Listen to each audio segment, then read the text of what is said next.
in small rooms, and this kit, No.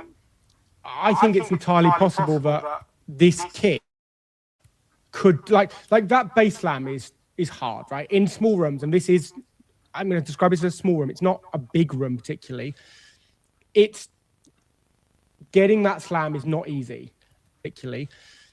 It's getting that slam is not easy, but I think maybe with some that slam is not easy, but I think maybe getting that slam is not easy, but I think maybe getting that slam is not easy, but it's getting that slam is not easy, particularly.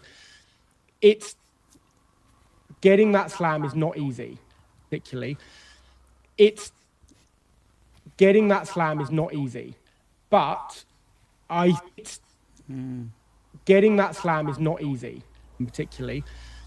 It's getting that slam is not easy. Getting that slam is not easy. Getting that slam. So it's like, I'm gonna be a little bit slow here with the ba, ba, ba, ba, ba. Ba, ba, ba, ba, ba.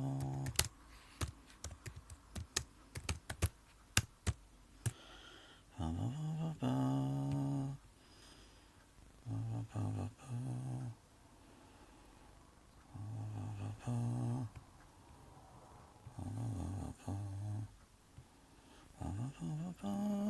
ba, ba. Should have made these slow shows before the damn thing. And even still, it's still slow.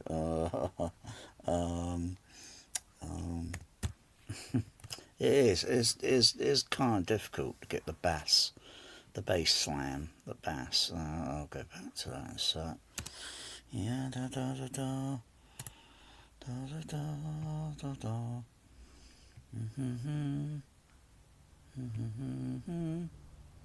Mm-hmm.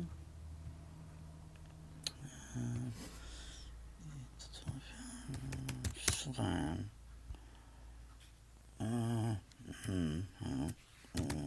Bass. Slam. No, doesn't come up. Doesn't come up with anything like that. You got to put in. Oh. Yeah. You got this. Yeah, you got this. Yeah.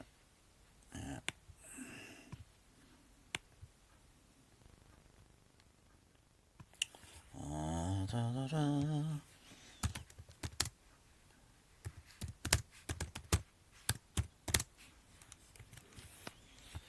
Da, da, da, da, da, da. Da, da, da. Da, da, da, da, da, da, da. Da, da, da, da, da, da. Da, da, da, da, da. Memory. Da, da, da, da, da, da, da. Da, da, da, da, da, da. Okay, bass there. So, let's see.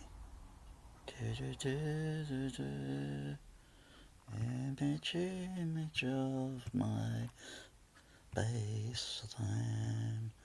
Da, da, da, da, da, da. Yeah, that's like the bass slam. You got her. You know, she's swimming around the ocean, isn't she? She likes slamming everything. You know, slam down on this. So you don't get water supply. Look at all the water. You see, she's around the water. You see, she needs water. You see, but when it comes to forest fires, yeah, yeah. Where's the water? Freaking heck. Well, there's plenty of ocean around. Damn, they just don't know how to get the water there, do they? To put the fires out. Anyway, that's the other bass. Yeah, I'll go back to the what's it? Memory. Da, da, da, da, da, da, da.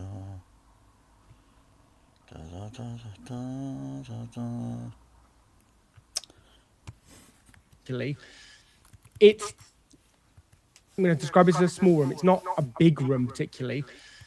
It's getting that slam is not easy, but I think maybe with some work, but it's getting that slam is not easy, but it's. Are they still live? Where is this? 13, about 13 minutes there. Particularly, it's part of what's being done to boost that bass. There is still clearly a null there. I think they only go up to about an hour. If you look at the very bottom one, it's there in the bottom one. It's then somewhat been fixed in the one above it, and then it comes. How much smoother this is. Yeah. And how you have all of these a lot on this show, but it's, you know, it's somewhat different from a lot of our clients because and the science behind it. Looking back, I might have aimed for a degree in acoustics instead. Do you? We're not always going to be in the. Why can't these guys run something in their room? I need to get a drink. I need to get a drink because the bass. Seeing that bass. That sea bass. What was it? Karen Bass. Yeah, she's kind of made me thirsty for water. Yeah. Damn. Yeah, get on to that bass slam, my son. People can't feel it. I really do not care. I really do not care. It is interesting when you first experience it. Oh yeah, I know. I got a good memory.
Memory.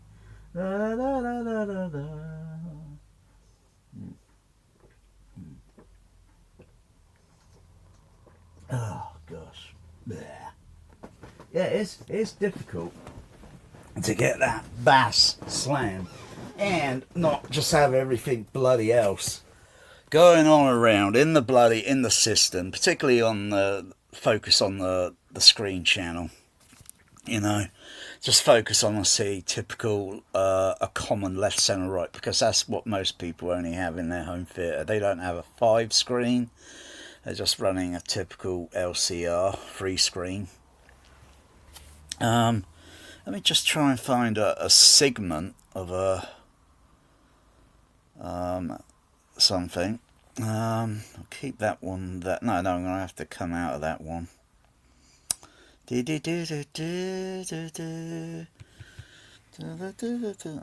don't know if I'll be able to find the clip. Because it's kind of like what the fantasy fabricated sound is being depicted on the screen, and then how it's kind of like giving the audience the same sort of thing. So then when the character does it, the audience feels it. Oh, that's weird. I wonder, it will be like maybe like with a time travel time delay. you know, because there's going to be a delay between something action happening on screen and then the sound of it traveling through, and then the reverberation, you know, as to how many seats actually feel it, I don't know. You got to be standing outside the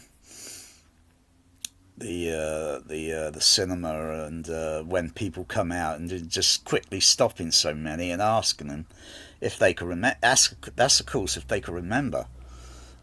Some just don't care about sound; they just hear it. There are some that do. They're listening. They're aware of the system. They're aware of the tech spec and all that, and they might want to give some feedback.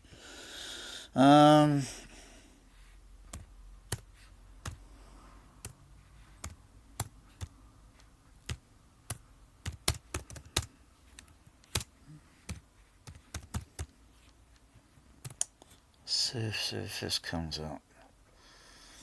Oh gosh.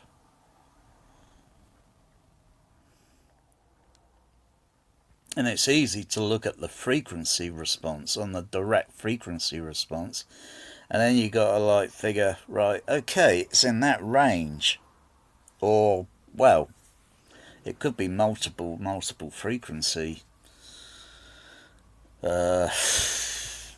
You know, but you got to remember, you know, a large cinema auditorium's got a reverberation to it, and the home is going to have a very short reverberation. And but if you stand near close to the speakers, yeah, you could feel it. And when you move back a little bit, then it starts dissipating.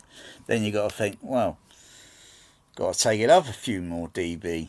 But it's going to get it's going to get annoying, too damn loud, and not to mention exaggerated, because frankly, my dear, we just don't feel that sort of thing in the real world. It's not pounding around our chest. We feel things differently.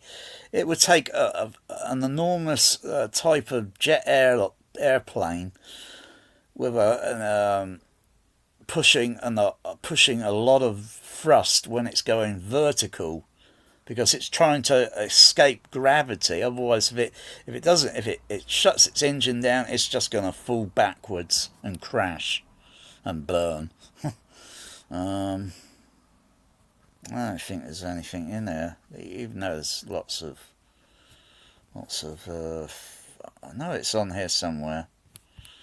I just don't know what keyword.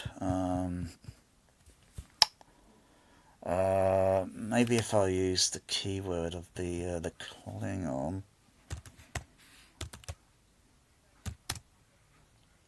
What's his name?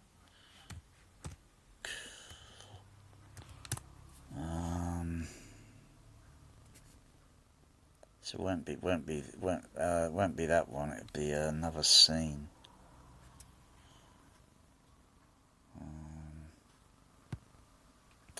Oh gosh.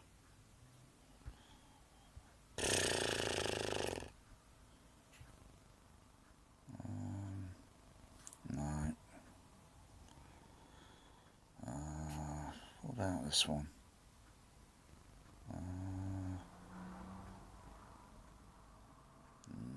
No, not that one.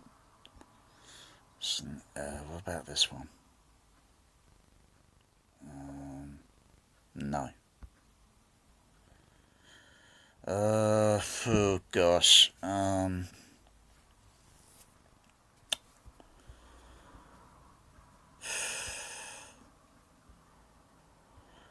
Well, it's a little bit difficult to find. Anyway, if anyone's seen Star Trek 5, The Final Frontier, I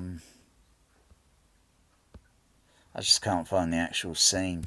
It's out there. It's out there. It's just YouTube now. Today is a complete jungle. It's a total jungle today. Maybe I could depict what the Klingon does. So the Klingon's rambling. He just, it goes from one scene to another. They know where the Enterprise is going now. and they want to chase after it. And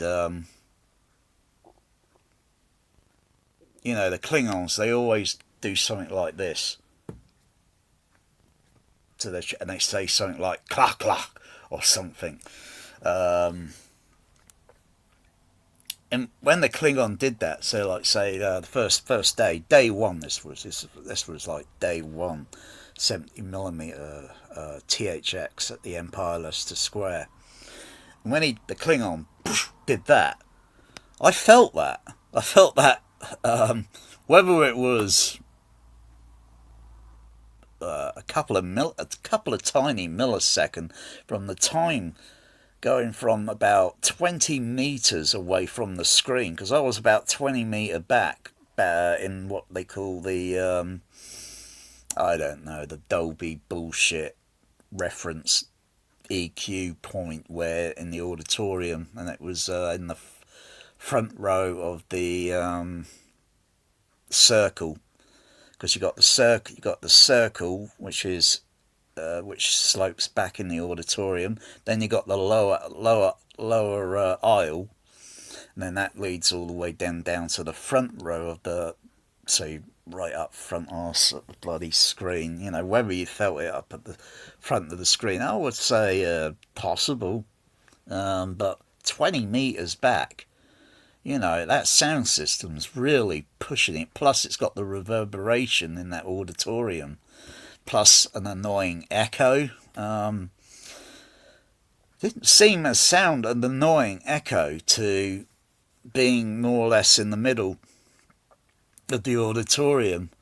Maybe the echo, it minimises slightly whilst you move through the auditorium. It was very annoying at the front of the auditorium. Like, all I could hear was just echo, echo, echo, echo, because it's just bouncing off the ceiling, the back wall, and then it's literally returning very quickly in millisecond. And then before a dialogue line, depending on how many words has finished, you just hear this echo. And it's like, you don't hear people voices in a scene like that in, say, a typical room, unless they're in a subway underpath and then it's echoing really badly, which you can't control. Actually, you can if you started to carpet the ground and part of the walls. You minimise the echo, even in a subway underpath, if you were to do that test. And then you'd be able to understand clear speech.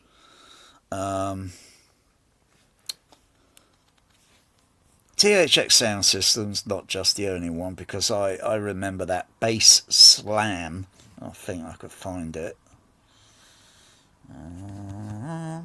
Memory. See, this is memory.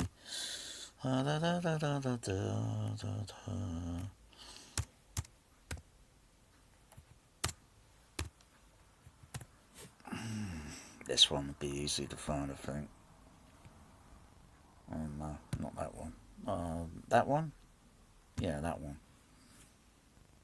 Probably. I want to talk to you one-on-one for just a minute. I know what it's like to feel alone, and I also know how life can completely change when you meet someone who truly cares.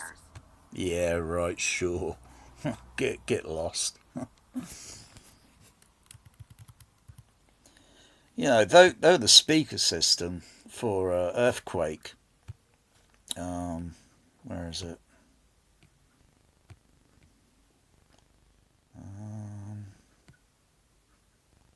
Yeah, because where is it?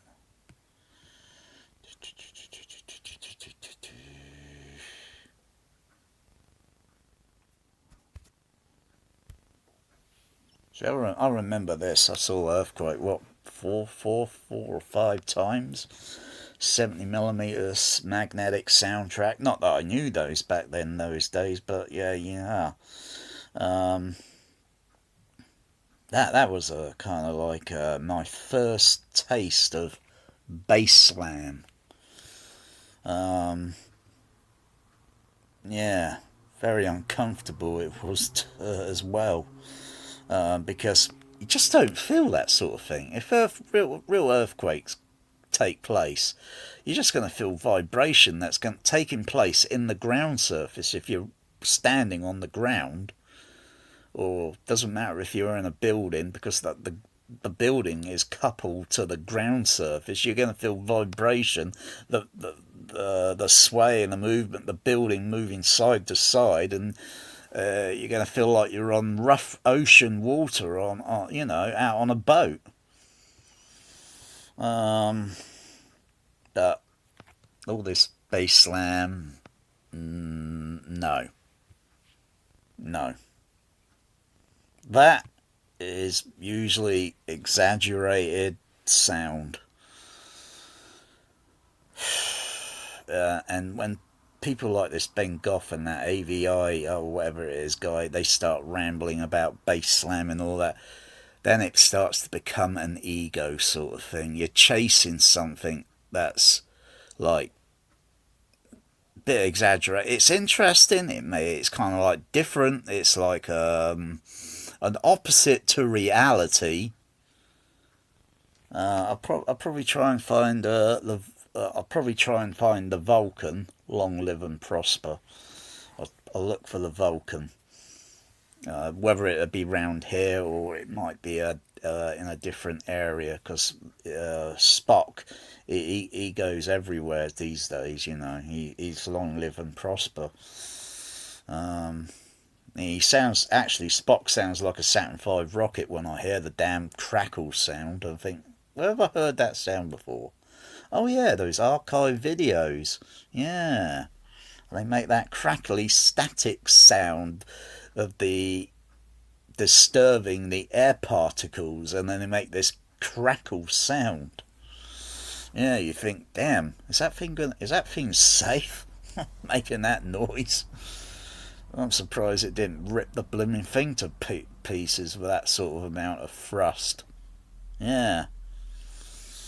Oh gosh. Yeah, earthquake. Yeah, bloody hell, play it. Come on.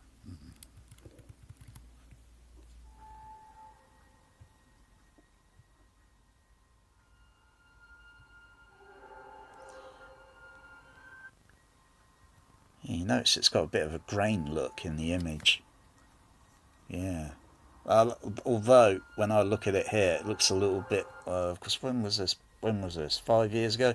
Yeah, it could be that. Could have been that dodgy print Blu-ray from Universal. Because it looks a little bit. Weird. I shouldn't actually be able to see real grain structure. I don't think. Not. Well, maybe just about on that size screen that I'm looking at on the laptop. But I can see dirt stuck on the print, or there's something there that's weird, and it's not moving.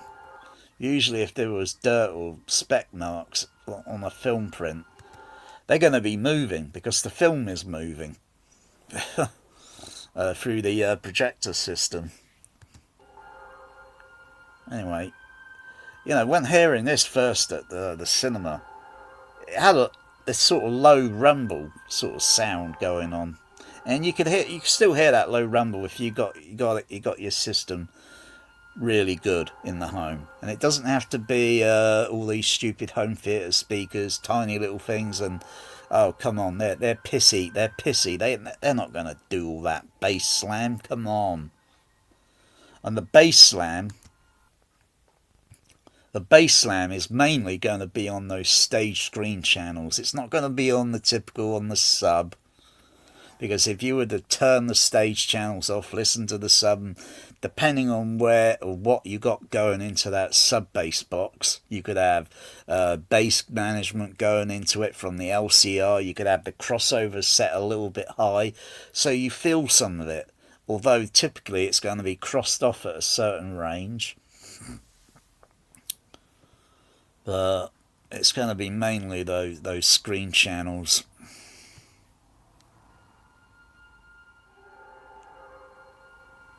And the bass slam that I felt in the cinema came up to when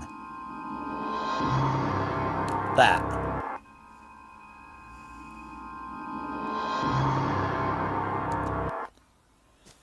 when it came up to that title, and then bam, I felt this freaking slam in my chest in the auditorium.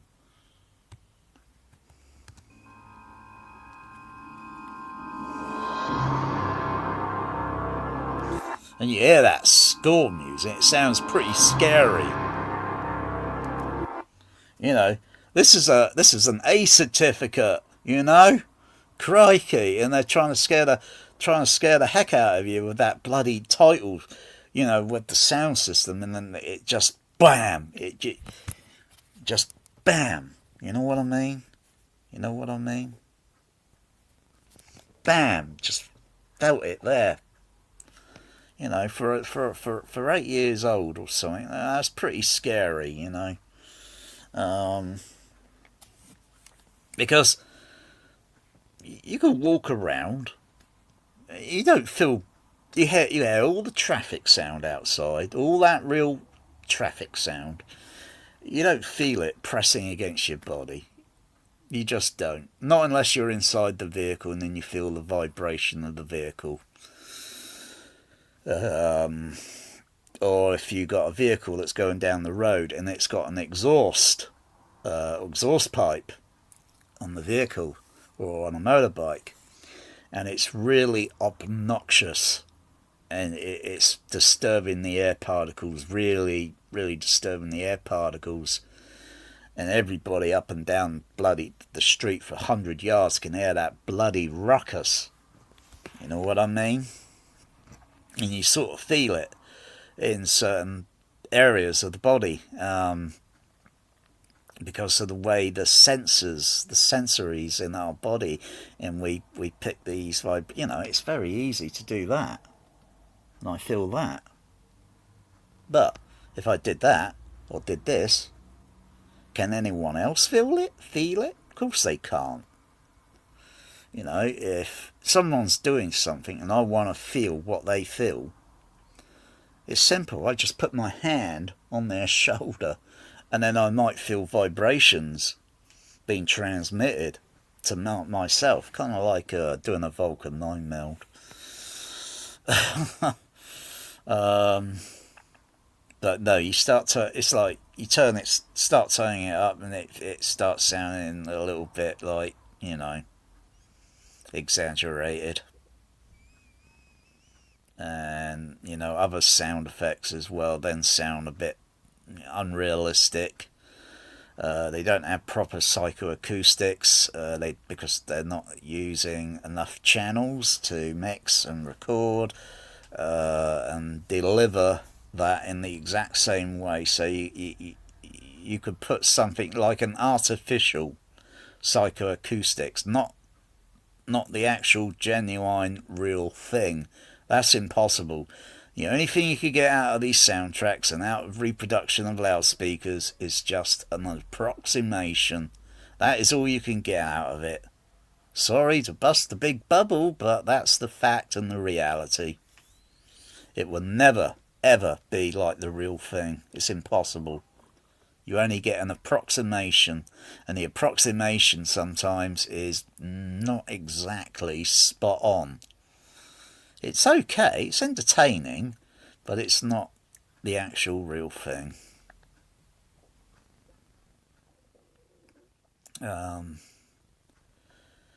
Because if a character in a Star Trek movie or some sound mix and everything, going to think, well, we want to do this. The Klingon rubs his face gently, but we want the audience to feel it. Huh? You know, doing that. That is very soft, low dynamic range. But if I did that, I can't feel it. I can see my hand moving, but then I touch and I couple my hand, my fingers, my hand with my face. Yeah, try doing it yourself. It'll save you a lot of hassle with all your rubbish home theatres, seriously. Because your home theatres and cinemas are rubbish. Why listen to it blasting level exaggerated sound. Then you got all these other stupid sound effects in movies. Why is it all all this top end noise? That's just noise.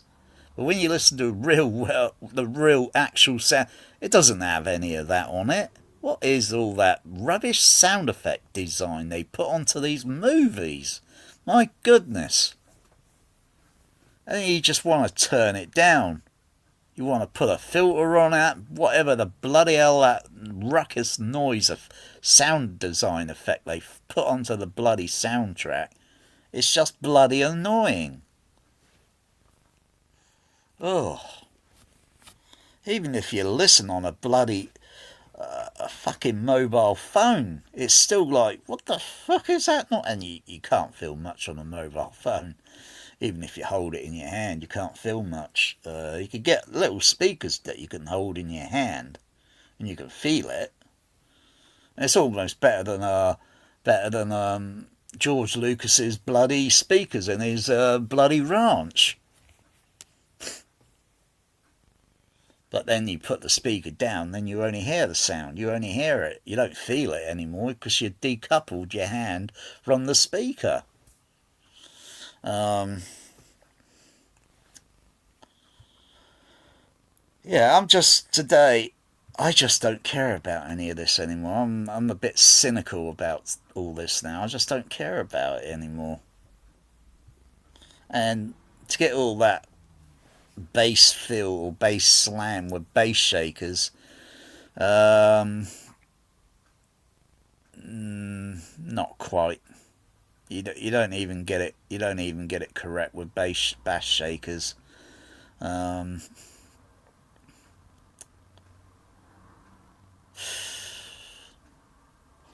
just can't find that scene with the Star Trek. What's it? I just can't find it. I know it's out there, but it's just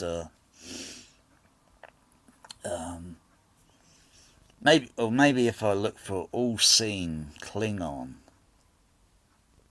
Yeah, I didn't try that keyword, did I? Star Trek Klingon, all scenes. Because you get Star Trekkers, and they make all these things, everything that's Klingon. Then you get bloody advertisements with fucking Jesus Christ. Fucking hell.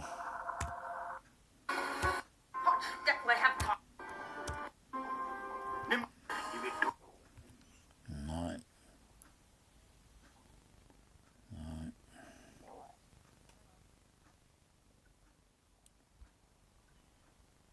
A lot of the bass in Star Trek 5, yeah, in THX sound system.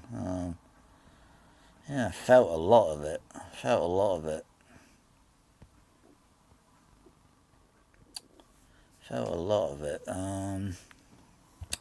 But still like bass slam. So I think I'll move away from Earthquake. So yeah, just one more time. Bam! You feel it. You feel that slam.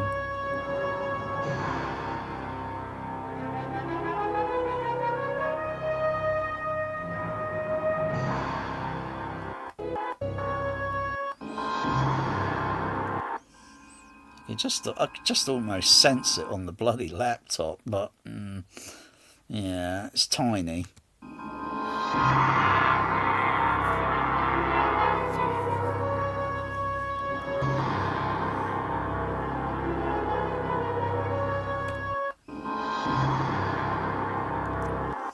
So you don't need modern day movie soundtracks just to feel that bass slam. Christ's sake, you know.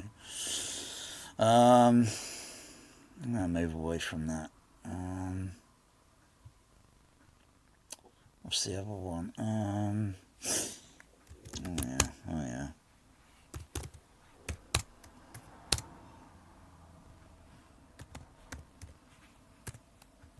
Oh, emotional.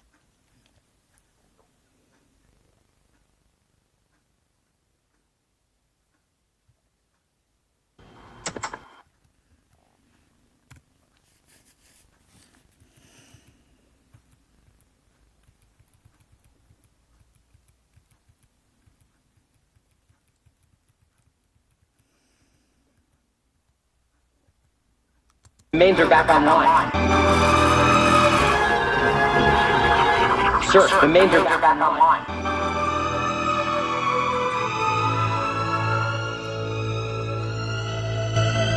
No! You'll flood the whole compartment. He's dead already. It's making it distort the incoming audio signal. It's too late. I don't care.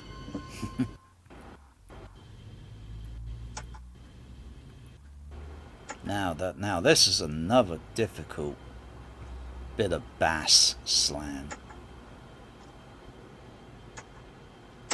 Oh, right there. Spock slam. The Spock slam. The Spock sea bass slam. See, he slams.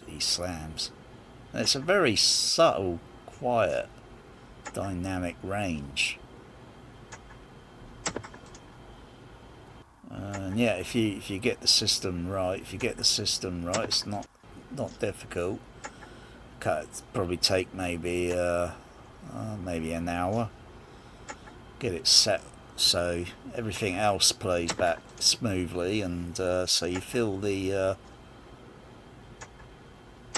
that, yeah, you felt that at the Empire Leicester Square. That's if everyone else did. I felt it like tapping against my chest, not like hard slam, but tapping against my chest. I think that's a bit very strange, isn't it? I didn't know that was on the soundtrack. Yeah. That's a very subtle moment. It's a very soft, subtle moment. All we have to do is analyse the frequency response of the direct frequency response, and then look at where the microphone or microphones are positioned in the room and what they are picking up, and are they mimicking more or less the direct frequency response, because there might be some exaggeration being picked up by the microphone that's adding onto the RTA response and making it look a little bit like it's that large scale when it should be that scale, and you should feel it, and when it's that scale you're thinking, but why am I not feeling it?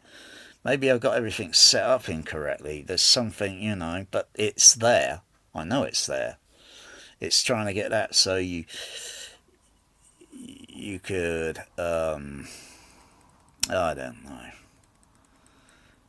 you don't have to be seated, although standing up, do you feel it still to when you're seated?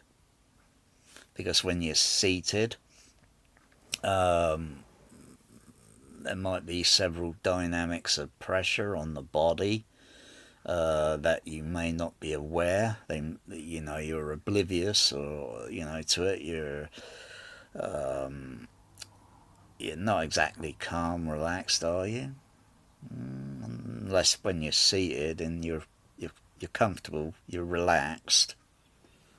The seating might take a play in feeling some of that response in the seat back, and so when you're sat at the front, you might feel something. It might be at the front, but it might be coming from behind and going through you, or it's in the room, but it's exaggerated. You feel it. You feel this little tapping sound. What other movies? Regular ones sometimes, like non-THX ones. Though THX is it's just George Lucas going back crazy, I think.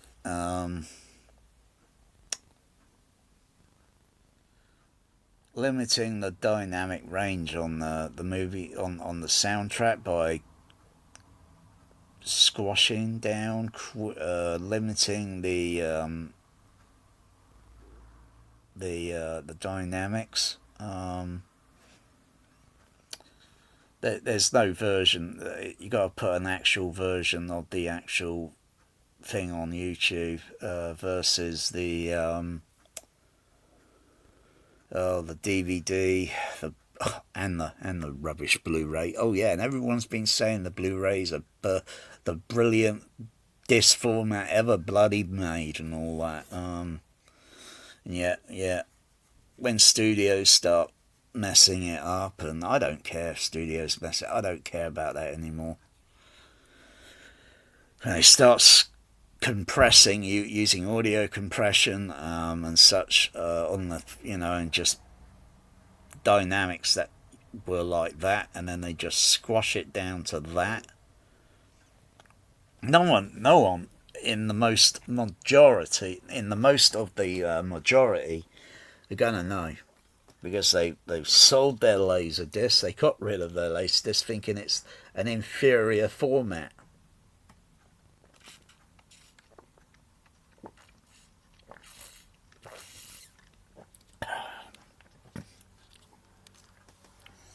So I guess all the 35 prints that went out there are going to be about probably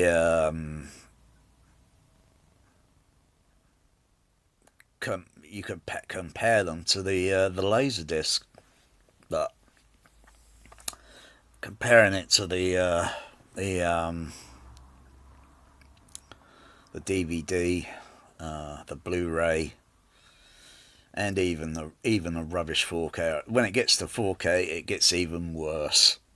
And when it gets to streaming and kaleidoscoping, it could possibly only be even more dire worse. Maybe like explosive lettuce diarrhea. Oh dear.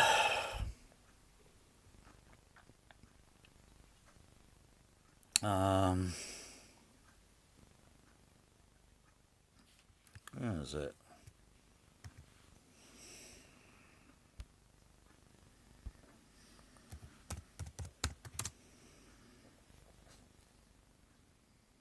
I don't know. Have I got two versions? I don't think I have.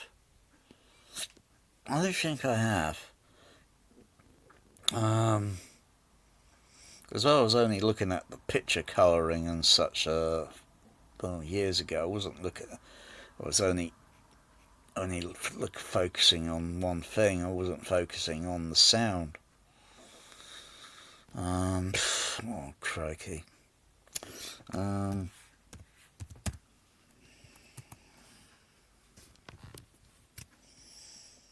Yeah, this is probably going to be an audio compressed version.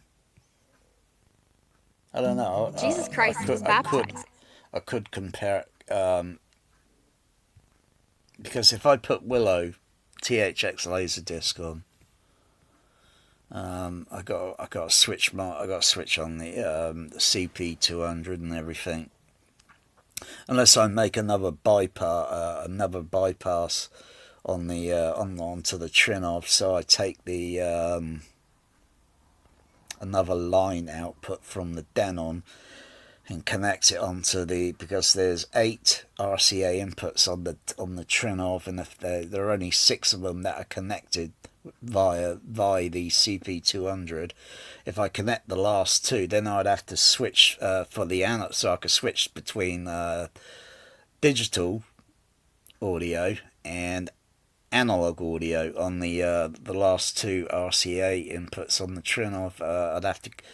It wouldn't be something I can just switch like that. It would be a delay, because I've got to go through these stupid settings on the Trinov, find the bloody mode where it's got the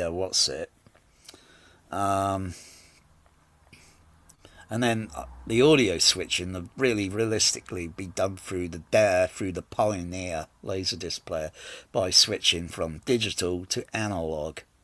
Because the analog on the Laserdisc of Willow, the dynamic range is something like that. It's a little compressed, probably because for a reason of maybe, say, if it went through some TVs or something, the dynamic range could possibly, if careless, and you got the level turned up too much on the TV, it could probably damage the bass full range driver on the TV or whatever, or such, whatever. There's an excuse there somewhere, I think. So when switching from the analog going over to the digital, it's like that. It's like a 10 dB boost in the dynamic range, and it really does shine. It really does. It's like fucking hell being in one of those special THX cinemas at High Wycombe, and you just feel that ludicrously the bloody dynamic range just constantly not just bass slam, the whole damn thing, even from soft dynamic, it's just uniformly over a percentage, I would say, in the auditorium. As to how much of the auditorium, I don't know. I do remember memory. Da, da, da, da, da, da, da, da. I do remember when having a quick preview of Arachnophobia and standing at the back of the auditorium because I was a bit sceptical what this guy was telling me about High Wycombe and saying it does this, and he always does that like the Klingon, you know, because I think he was on drugs, and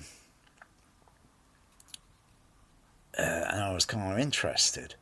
You know, when I first saw this guy, I was doing a THX logo on a graphics art parallel motion board. And I was doing this logo because I was completely fascinated by the bloody thing, you know, like fascinating. And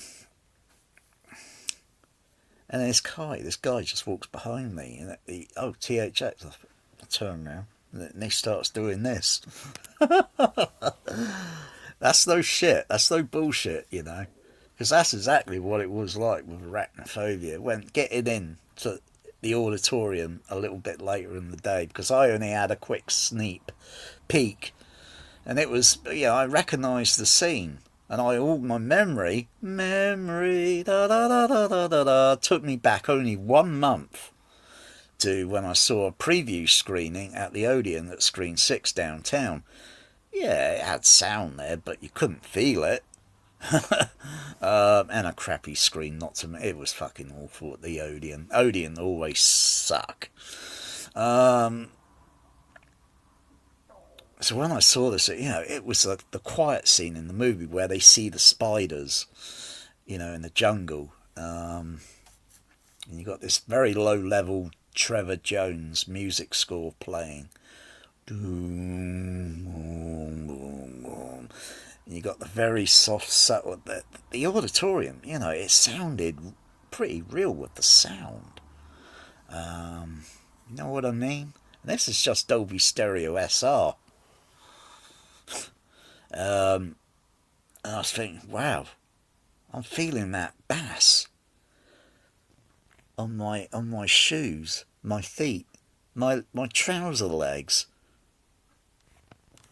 my waist, my stomach, my chest, my face. Oh, goodness gracious me, not my hair as well. It was just completely uniform, and I was thinking, how the heck are they doing that bass? How the heck are they doing the sound system in this auditorium? My goodness. And that was just a soft, quiet moment in the movie.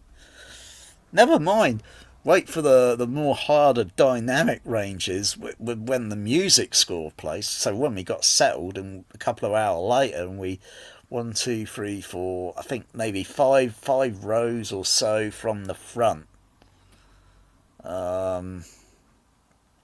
Because this guy, he's been there so many times, and he's obviously found the best spot where you get the most hardest part of the bass in that auditorium.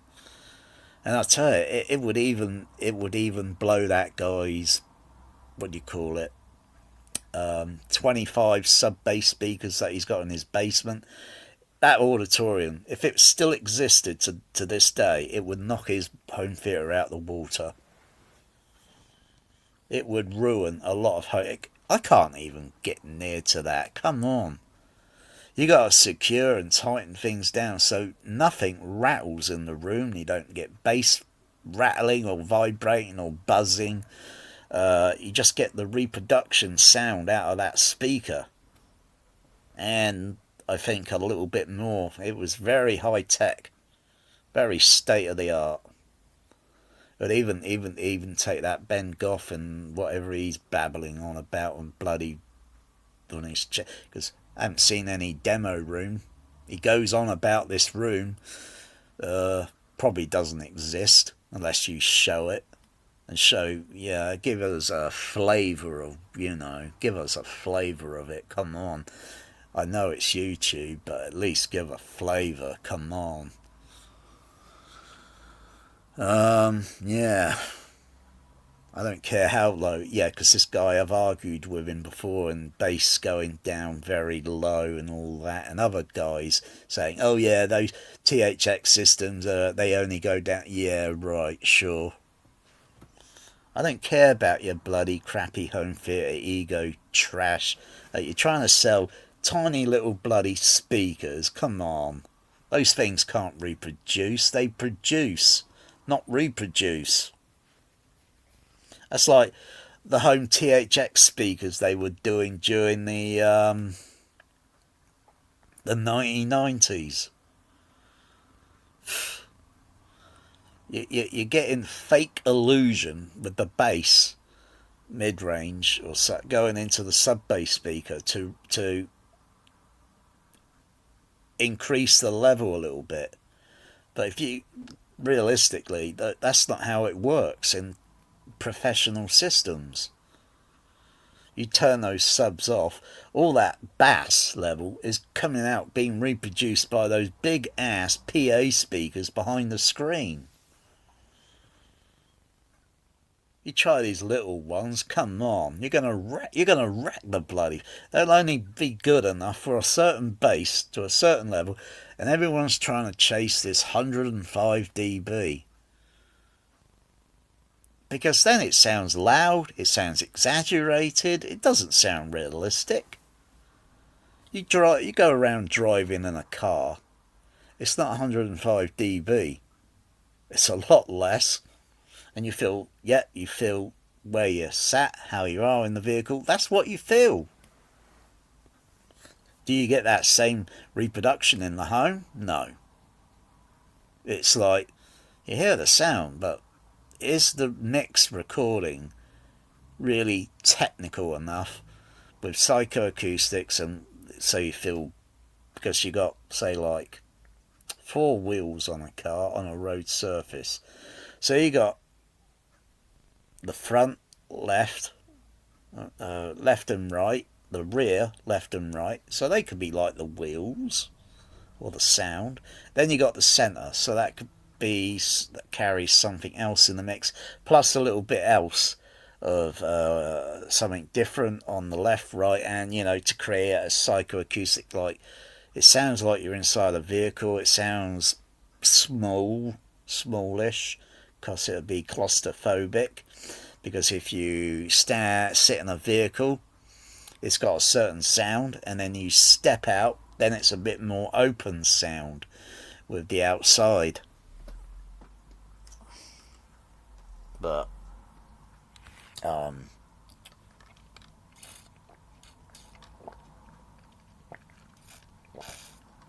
you need the vibration.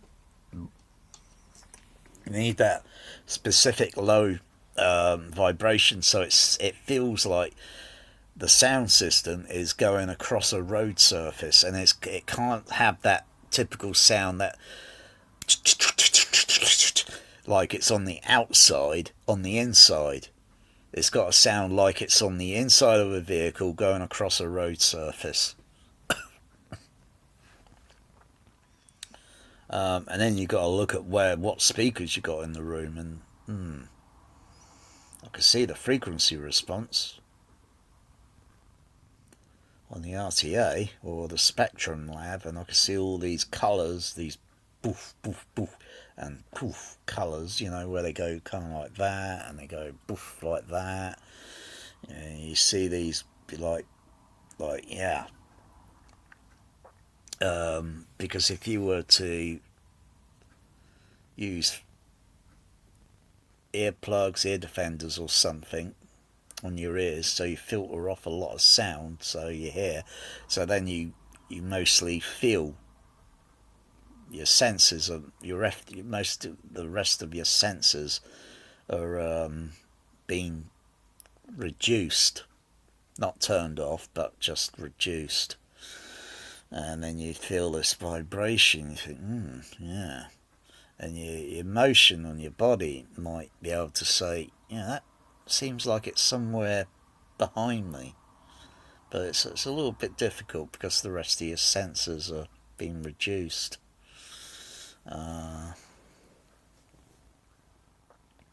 Mind you, you don't have much to move around in a car. You're on a seat, unless you're on the back seat, and you can shuffle around a little bit, move around a little bit. But when you're in the passenger seat at the front, you're very limited, restricted to movement.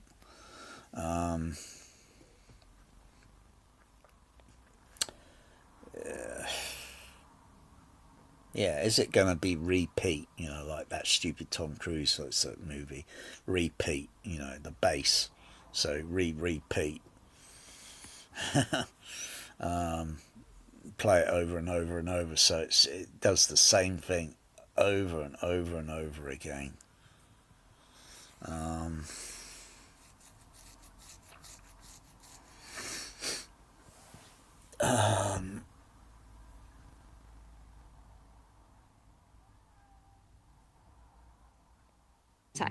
Why? He said it himself. To fulfill all righteousness. To set an example for each of us. Every time I think about the day I got baptized, I'm... Get lost.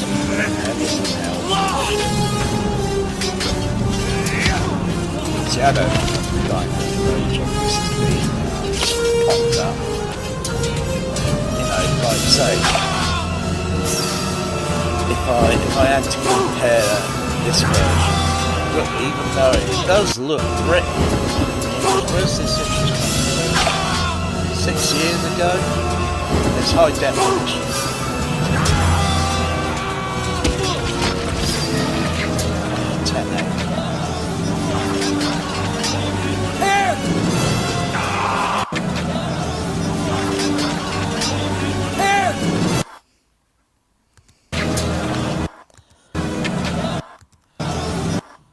Most likely come from it most likely because the audio on the Blu-ray is going to be DTS Master Audio. Now, I compared the digital and the digital track on the I didn't check the analog track on the Fugitive to see if it's slightly reduced, because usually typically on Laserdiscs, sometimes the audio tracks are slightly frequency different.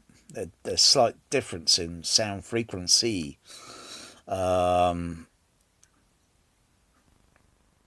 Say like if I were to compare the dynamic range on, say, like just a short scene in Apollo 13 where the Saturn V rocket is, you see the exterior shot of the Saturn rocket and it's kind of going, it's diagonal and it's blasting this way just for a couple of seconds, then it cuts to mission control. You got that. That's just on the digital track. So it'd be like 424 Matrix, Dolby Stereo. Then you go to the analog track, so you're going from the digital again down to the analog track, and it's a little bit compressed. And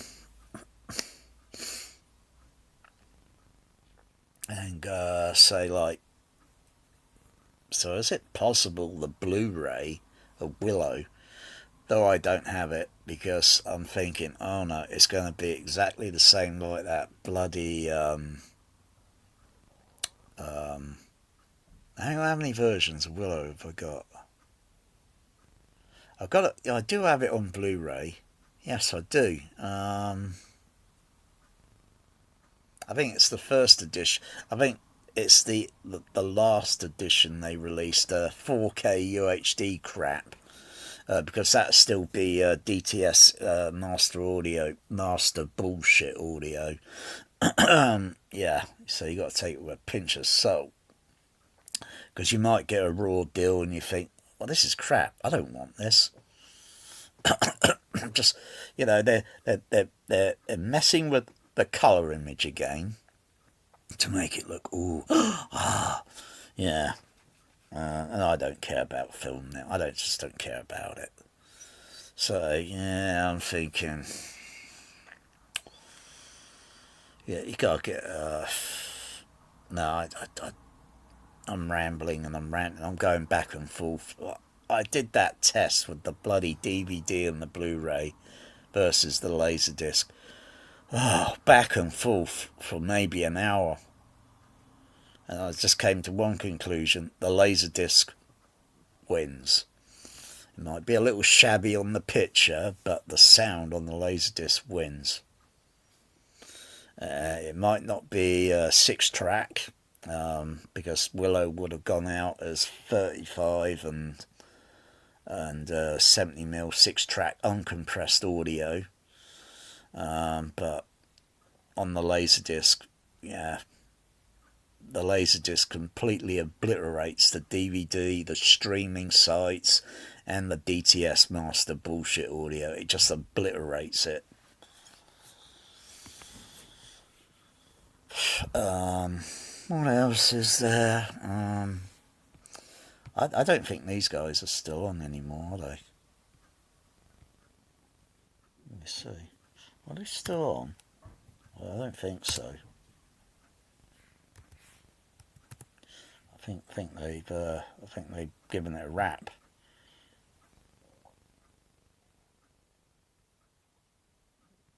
Yeah, they're not on anymore. And that probably wasn't a real live, because nah. Not unless that guy's on the East Coast, because he wouldn't be on the West Coast. It's got to be on the East Coast, and that's well, afternoon time. That's 3. That's 11. That's 10 o'clock in the morning.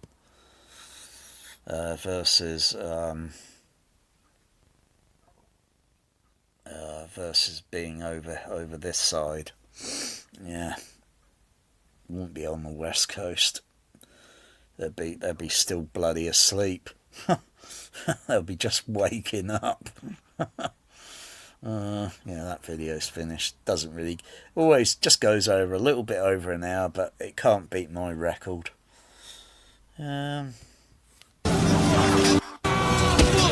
This picture is blurry, so it looks decent. It looks decent.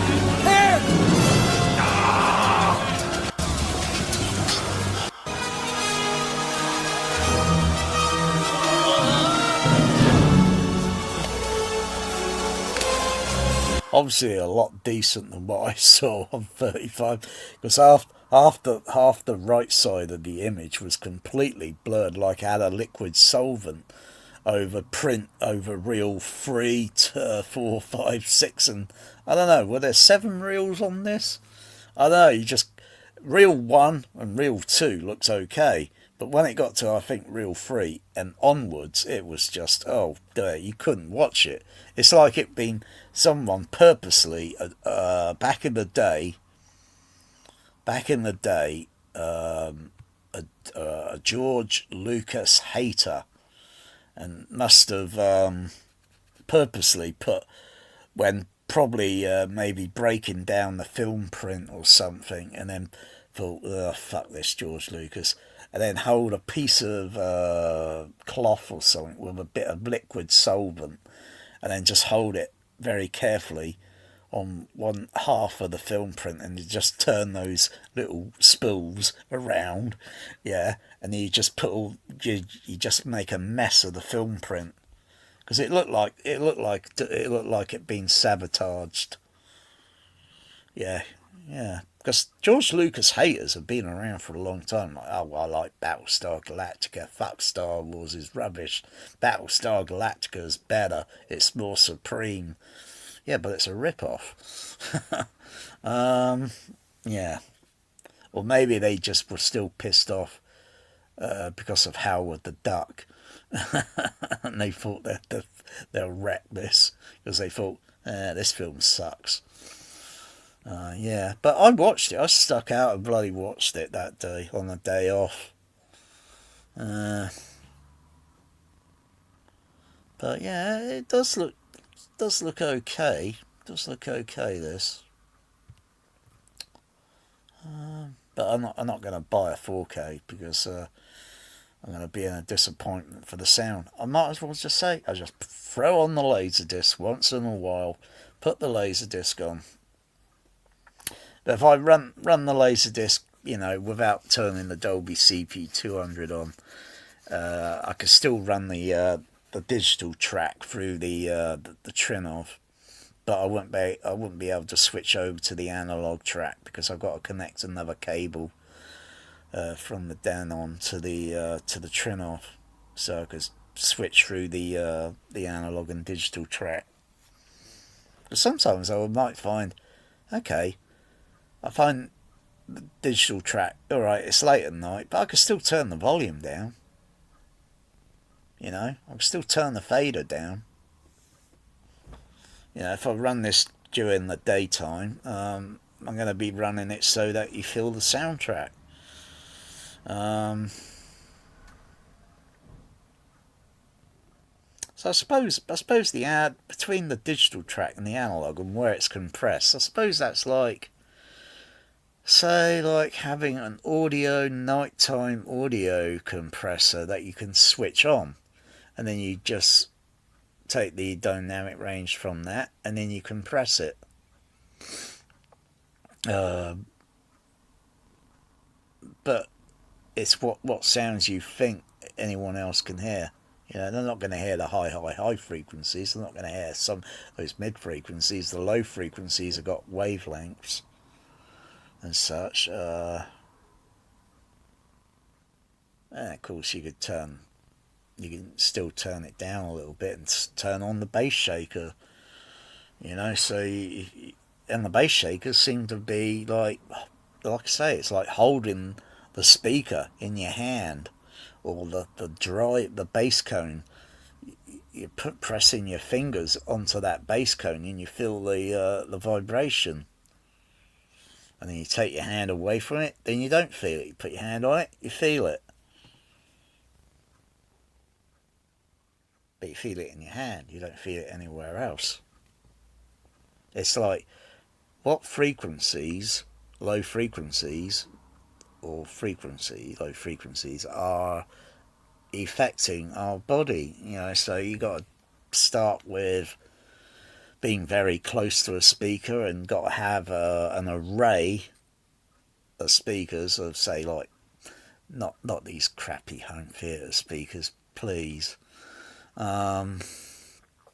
You gotta have some like PA speakers, so that they are full range, so that they play the full range sound, and that you got these speakers, say like 15-inch drivers, because that's typical. Two 15s close, lower to the floor, then go up a little bit, then another 2-15. Then up a little bit more, and another 2-15, and up a little bit more until so like if you were to sit down or stand up, yeah. So you could do the test with maybe start at pink noise, and it would be just. No top full range sound, just the bass range. And change the crossovers on it with a DSP. So start at, say, a typical 500. So the crossovers crossed over at 500 hertz. Start at that range and monitor, see what you feel, and then. If you feel something like the pink noise, you can feel this rumble and it's uniform, and then the test will be hours, if not days, a few days long. because then you want to switch certain speakers off by muting and seeing what the results are on the body and making notes to what you feel. And then once that pink noise test is done, then try sine wave tones and see how that goes. So you could use a multi-tone where it just kind of put out a kind of sound rather than a pink noise. So you got a different other tone, and then you could use the Dream EQ wizard, and then you could change the frequency response on that multi-tone by because it's got a crossover numbers, and then you just go down lower and lower and lower, and that would change tone to a kind of sound. It would just start changing, and you still take notes, switch certain speakers on and off, see what you feel on the body. And then once that test is done close up, then you go back a little bit further and then repeat that test again. So it could be bloody exhausting. You got to have, like, say, the right sound stuff, you know, like that movie The Right Stuff. You got to have the right sound stuff. You got to be the perfect selected candidate, because if you don't have the right sound stuff, you ain't going to be able to tolerate the test that will last days and days and days until the results, are on paper, but then they might not necessarily be. You know, you got to try every angle to look into this phenomena. Why you feel bass slam? Is it important? Is it necessary?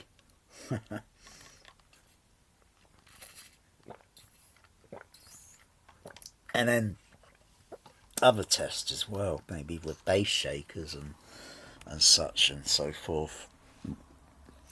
To see, you know, because the speakers that are going to be producing or producing, because they're not reproducing. It's not a soundtrack being played back reproduced. They're just producing tones. You're generating and just producing tones. Are they going to be okay? I mean, you got to look at the SPL sound pressure level, and you got to ask, do you find that a little bit annoying? Yeah, and if it is, at first, you got to say, do you want to wear earplugs and ear defenders? Because, you know, this test is going to last, you know, and we don't want it to damage your hearing. As to whether or not these tones could be harmful on the rest of the body, because they are unnatural.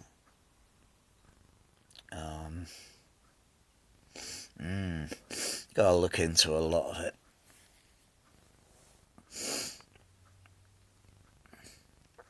I usually find the result is kind of better with a little less, you know. So yeah, occasionally I feel a little, you know, something on my chest. Depends where that frequencies are, you know, and it's you know, I might feel it there sometimes. I might feel it in a different, because the frequency is going up and down like so in the room. It might go underneath onto the floor and then come up onto the seat bucket, and I might feel it in the seat bucket, or there's always a certain bass frequency that I always feel in the same exact more or less. Once I get it set up correctly, it's like where is it? And it'll be different in every other room. It's going to be completely different. It won't be the same.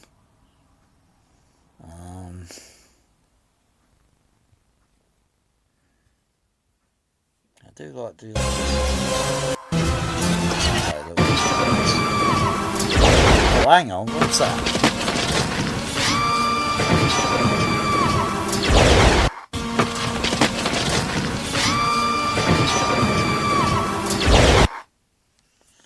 Yeah, that kind of scream sound effect. Ah, well, and then it kind of echoes. Does it do that on the laser? This was just a bloody one of these George Lucas bloody like Blu-ray, 4K bloody. But it's only 1080p here because I think how many years ago was that 4K released? I think it was a few years. This is 6 years ago, but we know he likes messing around with the damn thing.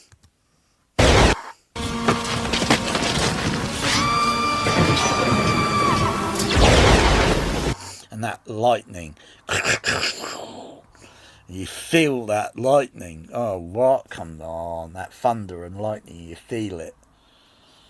You know, I think there was a little thunderclap last early hours of this morning. But it didn't start off into a full couple of hours of thunder and lightning storm. It faded, dissipated. The energy just dissipated very quickly. But it has been raining a little bit. No, you don't feel thunder when you're outside. It's very, very, very, very rare to get a freaking thunder clap energy in up a couple of miles up in those clouds. One I felt it almost reached up to about 120 dB. Oh, this is probably almost, because I had the range setting on the SBL because it was brewing. This was probably about, I don't know, 14 or 15 years ago. And it was really brewing, in the afternoon. I took the SBL meter out there and I was going through the range settings, just looking at the average, and then it was like getting really, I thought, okay, I'll set it to 100, and it was really going with the thunder collapse, and I thought, all right, I set it to 110, and then the needle got to a point where it was just going over 110, so it's pretty near to 120, but it was just going over, and I felt it because of the energy, but it wasn't a hard energy. It was just something that I felt just mildly, and it took a lot to get that. If you've got a piece of cardboard or material and you're holding it against your chest, you'll feel it a little bit more because of the way the material reacts like a diaphragm, and then you feel it just as the same as if you put your hand on a door or a window. You feel the energy vibration, the energy of the thunder claps a lot better than we would actually feel it, because it's got to go through the skin, the body fat, and into the muscles, the skeleton. Just like a speaker is got a basket frame, the diaphragm, the voice coil, the movement of the voice coil. And if you play certain sine waves for a speaker and hold the basket, you can feel vibrations going through that basket into the magnet structure. You can feel the vibration there, and it's probably a little bit, maybe more, if you couple and design the speaker, customize, DIY, and so that the magnet is coupled with whatever wood frame there is, so you can transmit the vibration through the wood frame, so you would feel some of it rather than just hearing it. You want a 50-50, you want to hear and feel it. Otherwise, what's the point of all these stupid expensive speakers, big ass stupid audiophile speakers, all these stupid home theatre tiny little bloody speakers that they sell on bloody YouTube, or with shills and all this, and he's got these stupid looking RGBH bloody speakers. What? Come on, those are not the real thing. They cost stupid amount of money, and you're only going to get a stupid little bit amount of sound out of the bloody thing. What is the logic of that? Rip off. That's what it is. And real sound in the real world is fucking free. Yeah, think about that. It's fucking free. You need to spend fucking stupid money just so you can get fucking sound? That's diabolical. Go eBay and get them second hand.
Gradually I put the t-shirt on. Temperature's kind of in the low 20s now. Evening time now, it can get down to about 16, or it's it's going to be heading towards winter time. Well, it's not even autumn yet, but it's heading. So temperatures, steadying down now. Makes it easier. I don't have to have this little fan turned on now. Occasionally, if I find something that makes me get a little bit warm and my body temperature goes up a little few Celsius, I'll put the air conditioning on just a couple of minutes just to cool myself down, and I'll just turn it off. But I don't have to run the bloody thing now 24/7 like that bloody heat wave.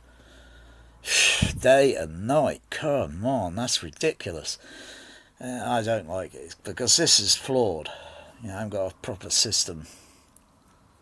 It's not a proper system because hot weather could be very dangerous.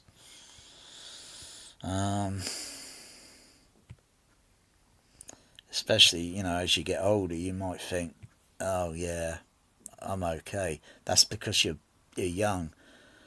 To a certain degree, you don't have any health issues or such, where if you had my health issue and you're a younger age, you're going to probably think, yeah, I can't tolerate this anymore, I'm struggling, because there's certain parts of the body's dynamics that are not exactly what they used to be and what you used to take for granted.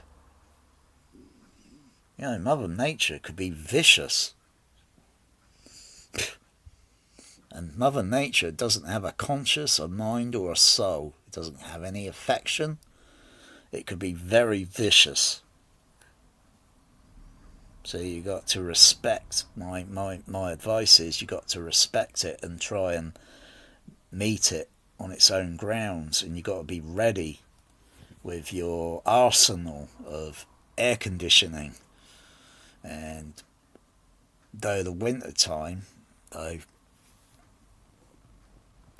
Unless you know, you got to think, well, how did they design those buildings or those structures at the Antarctica? You know, with modern day, you know, in the early days they were just tents and things, and the cold air could just penetrate that. While you're up there, I just don't get, you know, the research. I don't, you know, up there and you're struggling just to get research results.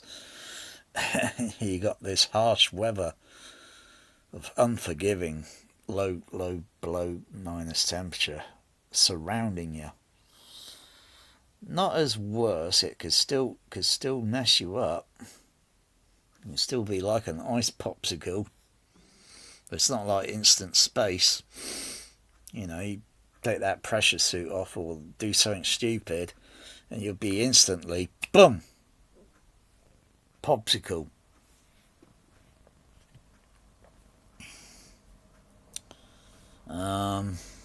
Yeah.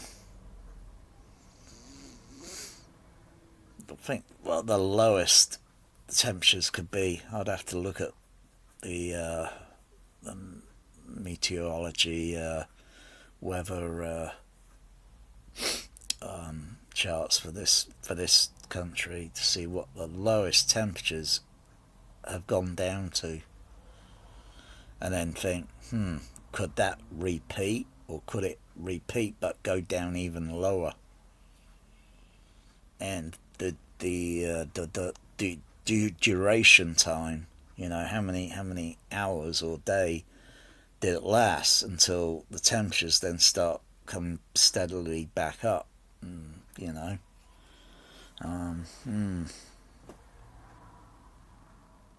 It's like, can you make a sound system ice cold?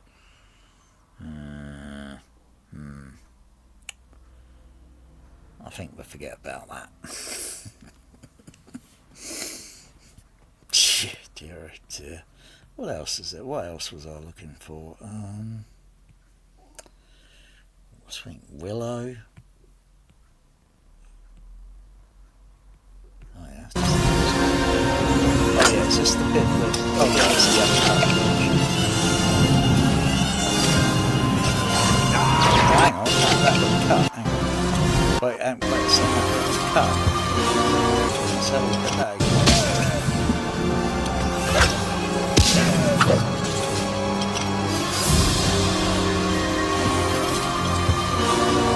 Just the uncut version.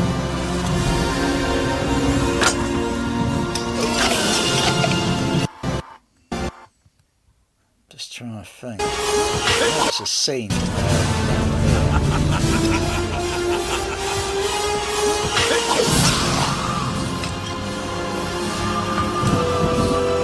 Doesn't have a sound.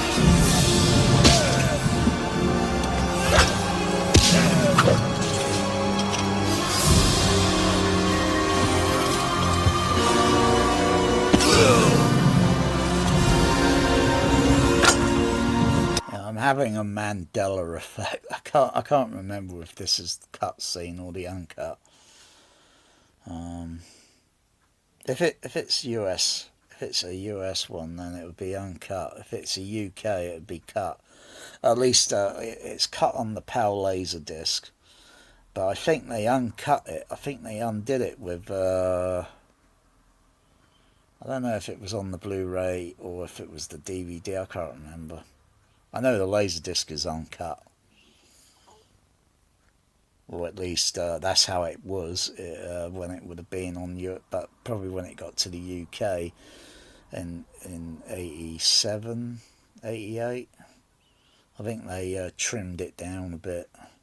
Not that you'll notice, not that you'll know.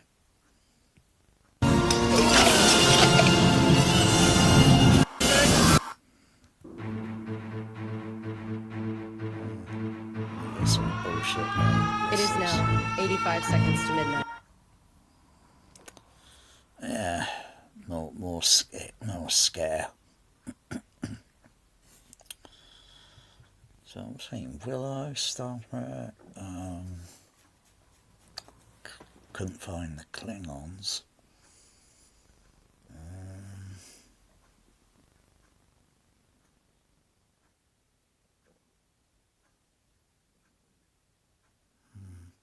Yeah. I gotta figure out how to get got bass bloody buzzing rumble somewhere in the room on those JBL TCB subs. They're rattling something behind the bloody screen. Ridiculous. Somewhere in the 50 hertz range.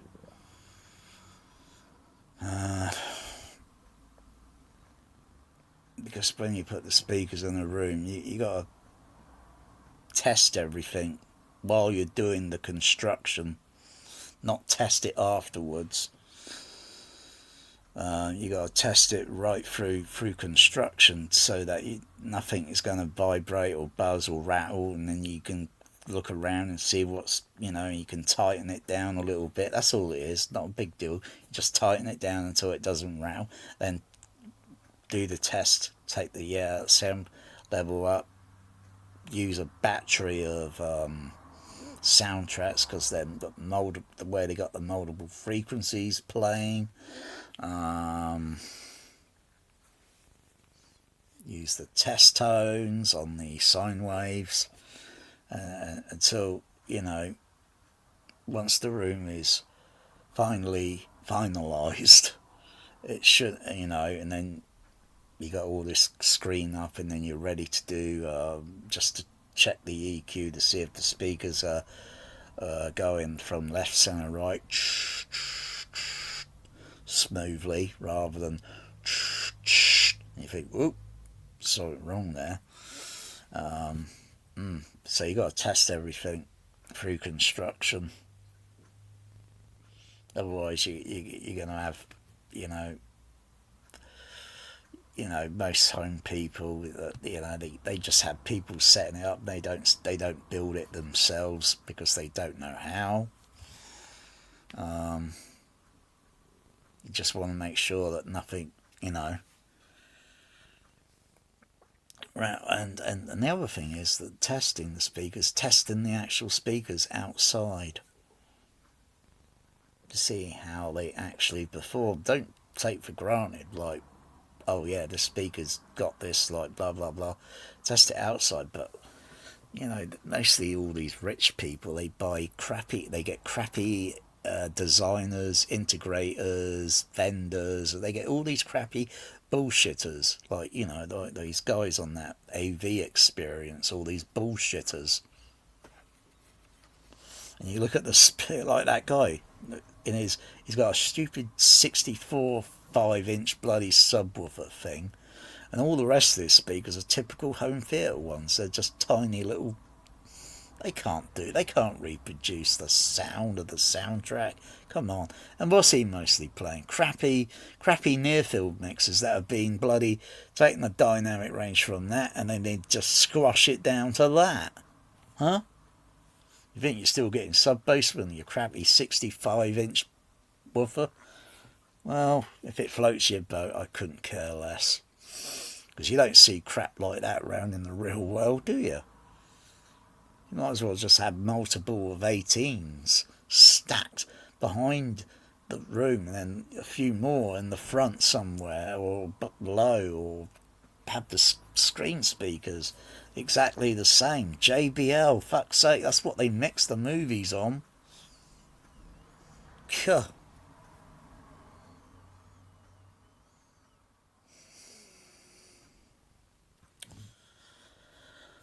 I don't know if I want to go in the room today.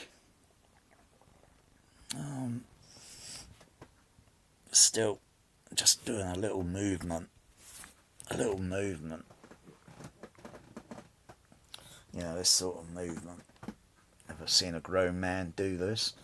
I'm just moving just to see if I can still feel the underneath the muscular strain on the back part of the muscles, to see whether it may be getting better. And then I've got to see how many days it lasts, because this is getting in close to 2 weeks now. I did this last year, but it only lasted less than a week, and then it got better. So it's laying on this bed. And it's when you sleep, you could be sleeping in a certain position, an angle, for many hours, and then when you're switched off, you don't notice the emotional feel. Someone could come up and drip water on you or throw some water on you. You might be totally switched off and you ain't going to notice.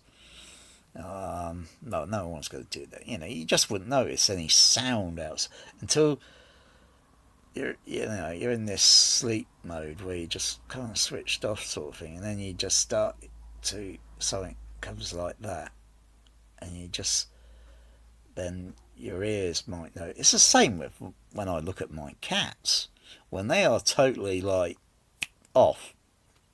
You can lift their paw up, they're totally boom. They're in a sleep mode. Where are my cats? Oh yeah, Melanie. She's down there sleeping in the chair. Oh, Joey. He's up in the hammock.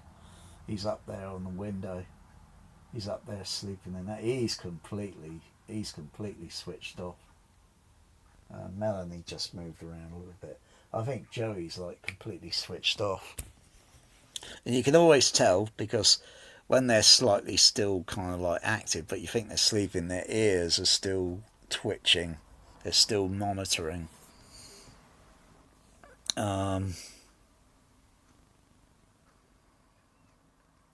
It's not like us. Our ears don't move around like a cat. But we're all switched off in the same way, in the same sense.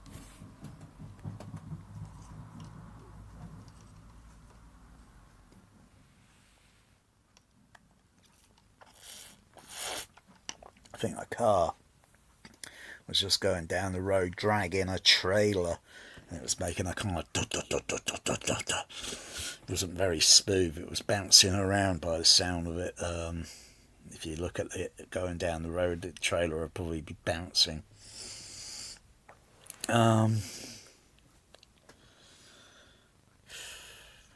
feeling a little bit warmish at the moment. I need to relax. I'm feeling a little bit warmish. Otherwise, I feel like just turn the air conditioner on just for a couple of minutes.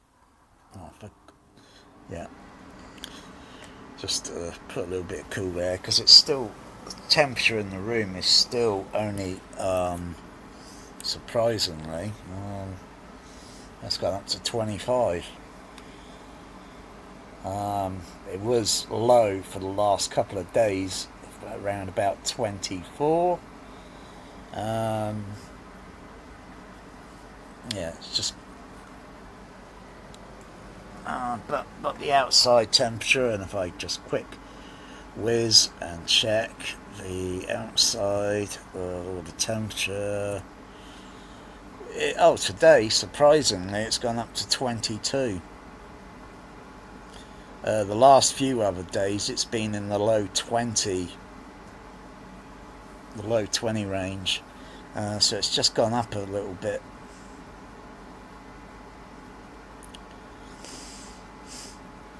It's probably as it's gradually leaving the heat wave, there's still some things out there, and it's still just occasionally it just goes up a tiny little bit, then it just falls back down again.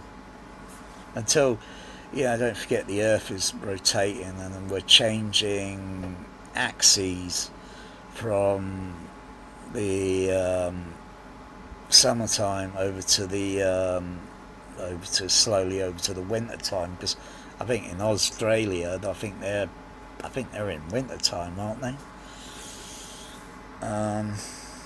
Or soon they'll be going into summertime. Yeah.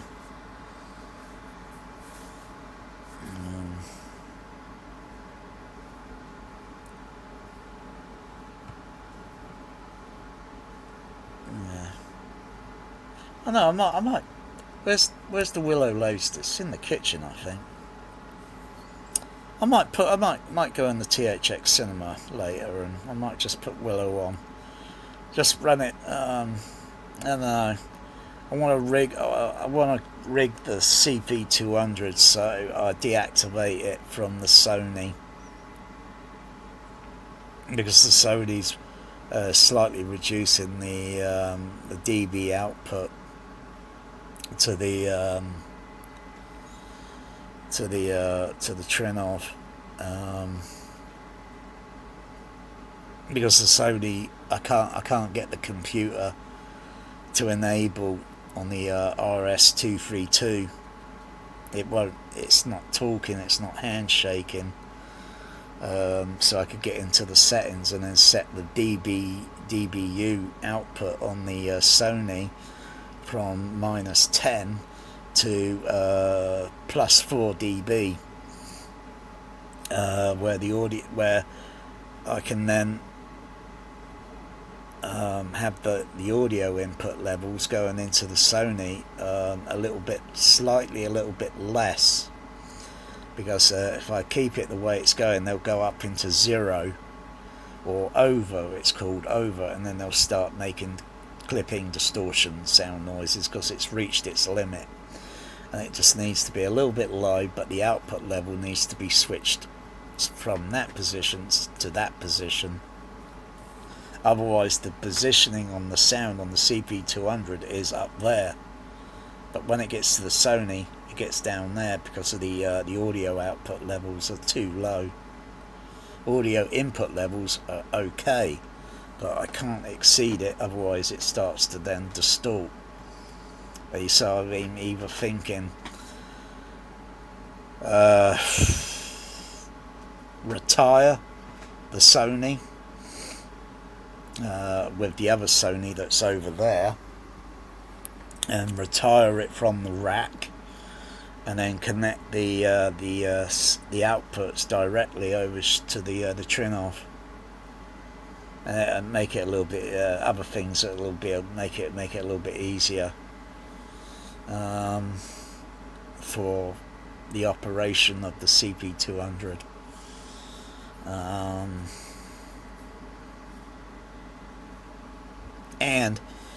And it'll just give a little rack space. What's that? Is that 3U frame?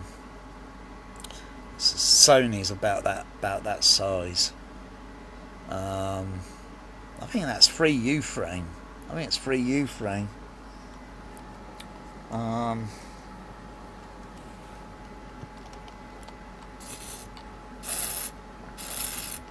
It's just about enough. It's just about enough for the Dolby CP850. But the problem with the CP850, it doesn't have a DB 25 8-channel input. Weird. It's like they've thrown it out the window, the input.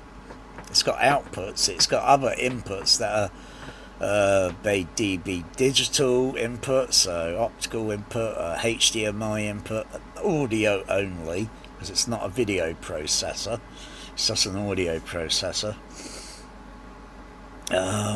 What use would that CP850 be? At present, it can only be a 16 channel. Once it's set up correctly, it can only be a 16 channel. So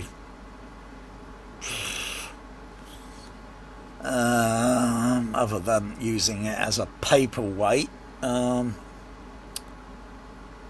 don't think that's got much use. The more things you decode, the more things decode exactly the same way.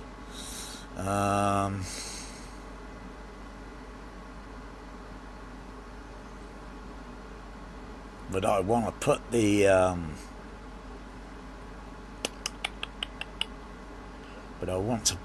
DTS CAD back in the rack, because that's got to be connected. That's got to be connected to the Melanie. That's got to be connected to the Trinov. Although the the DTS CAD could be connected to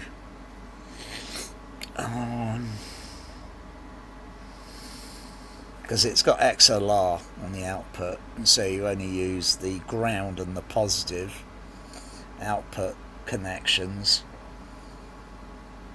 I could connect those, and the ground will go to a ground on the CP200, and then the positives connect to the input signals for the on one of the auxiliary for the 70mm mode, so it receives the input signals, but it can only go up to 6, so I wouldn't be able to use the 8 because the DTS CAD has got 8 outputs. So that's tricky. It's tricky in which way to connect it. It doesn't make a bit. It's not a big deal.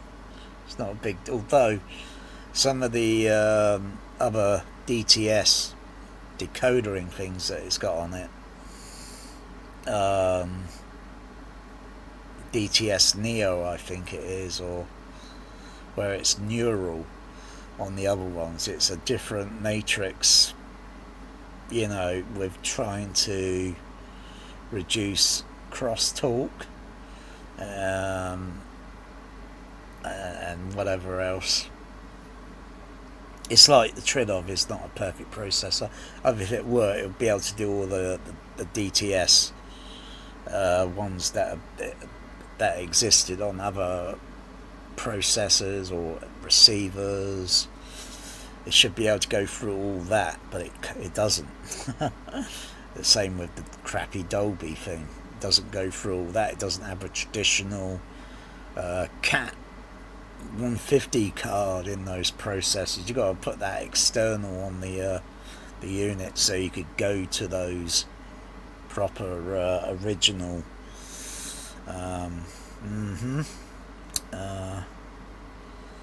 alright, so leave out decoders. What about additional Behringer equipment that I could put in the rack?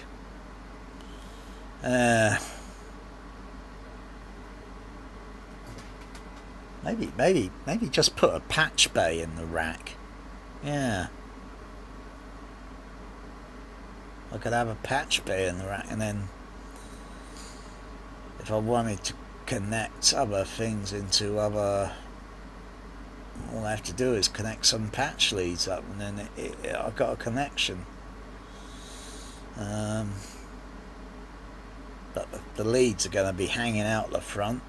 The leads and such all will be connected at the back, and then you've got additional leads that you connect in at the front to make these connections, so you link one thing over to the other.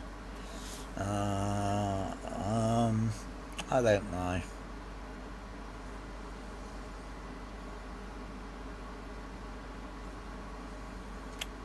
Maybe, what about some noise reduction units?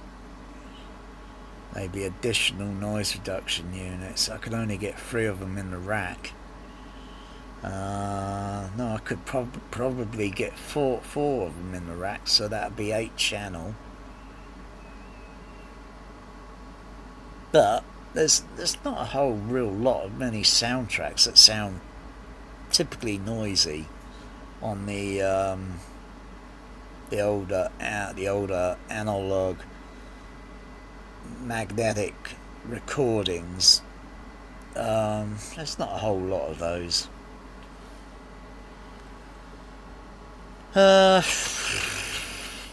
Anything else I could think of that's stick in the rack? So if I retire the Sony,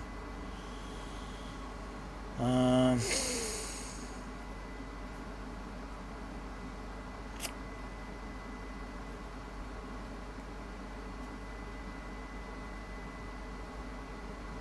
think of anything I could think of to put in the rack space that would be a big deal.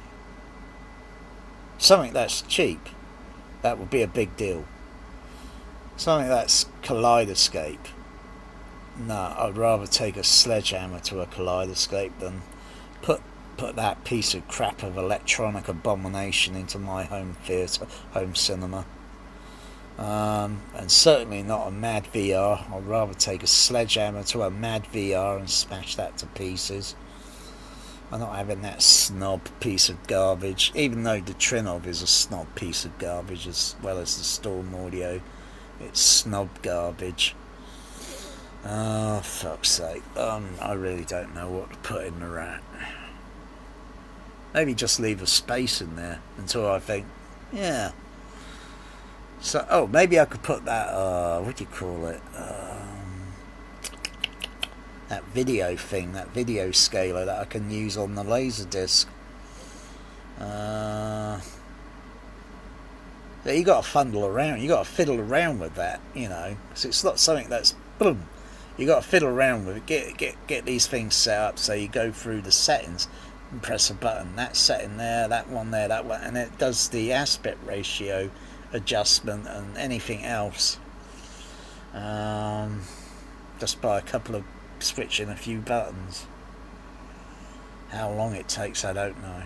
Does it take a couple of seconds or such? So I don't think it'd be instant. I just don't know what really. I could leave the Sony still in the rack, but for the purpose of what?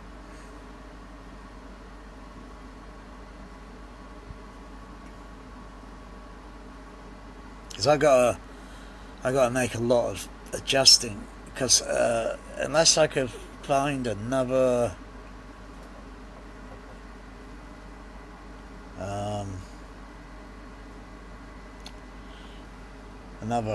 same processor, and then just think, okay, it's got something wrong, this or whatever with it, but maybe not with that, and it's cheap, I mean really cheap, and then I could just take the circuit card out and plug it into the processor that I'm running.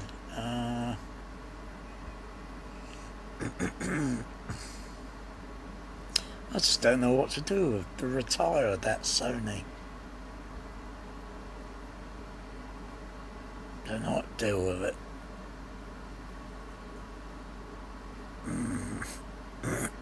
Because it was very neat.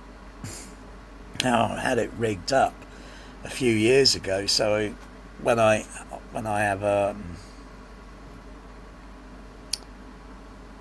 had the Laserdisc player set to a certain audio mode, so if it were playing DTS and I'm running digital sound through the Sony on preset number 7, I think, preset number 7, and then preset number 6 I would have for analog, and all I have to do is just press a button and I just switch over instantly. It's almost a little bit quicker than the remote on the remote control for the Pioneer, because it would be limited, because I was switching between, you know, so I can compare the DTS 6-track sound over to the analog just by pressing. It was instant, and setting all that up took a few hours. You know, to get the balance level and set it up, and then thought, right, that's great, that's, you know, you got the level meters and that, but still the audio was just a little bit -10. I don't know why the computer's not talking, unless there's something a little bit dodgy on the RS23 connector on the Sony. It might have a link that's broken. That can happen electronic wise, anyway electronic wise, and then you connect the lead from the computer to the Sony, and you get this when you try to make a connect, you get this doo-doo sound. Because I should instantly see PC or processor PC, something on the display on the Sony connected, then it indicates on the remote software on the screen with the that it's connected, and then I could get straight there. Then I could look for somewhere up at the top of the screen, and then I click around, because you got to click, and then you click on it.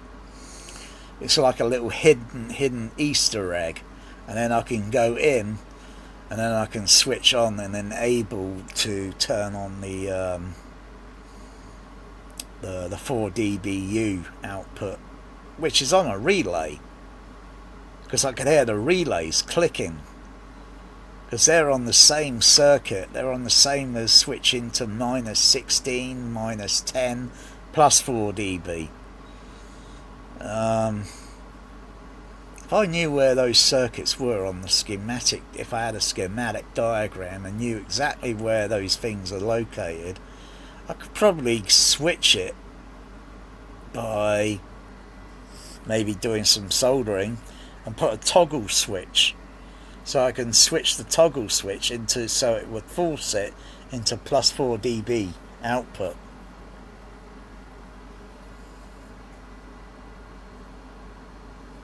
Melanie, Mel, come on, get down from there, girl. Melanie, oh, come on, little naughty girl. Shall I turn the air conditioning off now? Yeah, a little bit cooler now.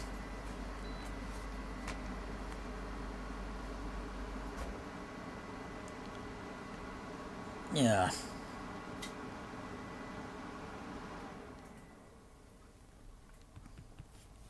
Yeah.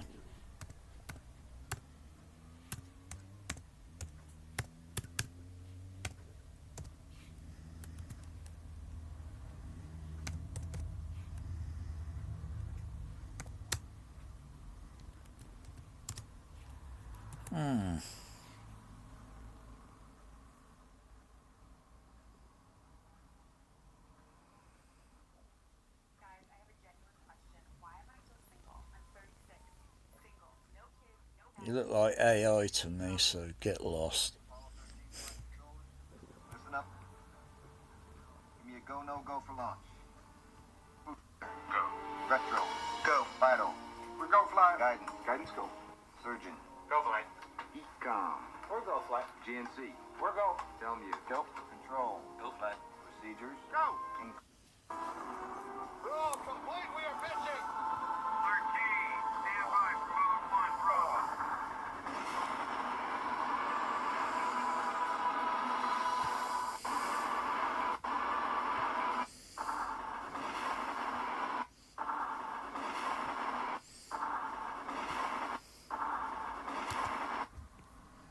Yeah. It's the switching, having like I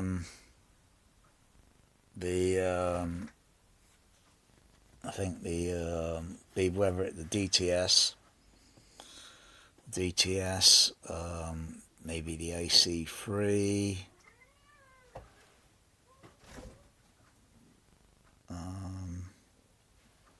signature. So I don't have the regular first edition Laserdisc anymore, but there you switch from the is it the signature, because the signature's still got the analog soundtrack on it. Then you got the digital PCM, and when you switch from the oh, where is it? That's not that. That's the wrong. What's it? I was on the wrong. What's it? So I've got 2 pages open, haven't I?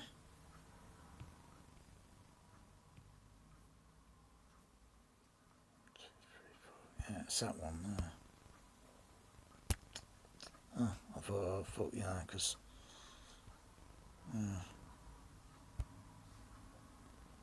got too many pages open.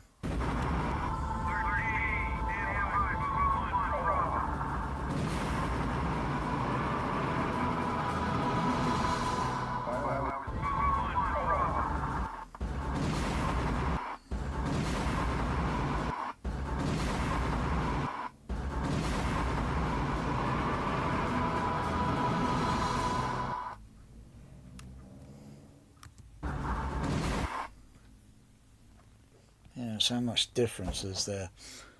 Because I could compare that through the Laserdisc generations over to the DVD, or over to the small DVD generations, to the HDVD generation, to the Blu-ray generation, and see if the the levels are, just set the SBL at a certain easy level, set the volume level down a little bit, and then just see if the how much differences are between all the other generations. See, like, I think this one's better, and these Blu-ray or these small disc ones are a little bit crap, and so you got to and then compare it with like a YouTube one.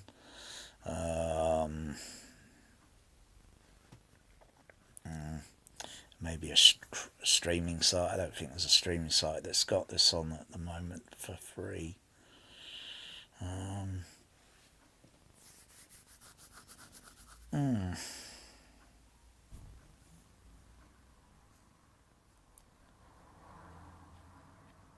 So you come up with, like, you know which one's the better version. And then I suppose picture. The picture quality on the AC3 Laserdisc is a little bit better than the DTS, because the DTS one's got edge enhancement on it, whereas the AC3 doesn't have edge enhancement. That's very weird, isn't it? Anyway, and it looks like the AC3 one, I don't know, it might be a little bit you can compare it maybe a little bit to the one of the Region 1 DVDs, or I got it Region 2, Region 1, same sort of thing. When you get fed up with the speed up of the frame rate, then you want to get the Region 1, or get an NTSC over a PAL Laserdisc. I don't get it why it's got that such ludicrous thing.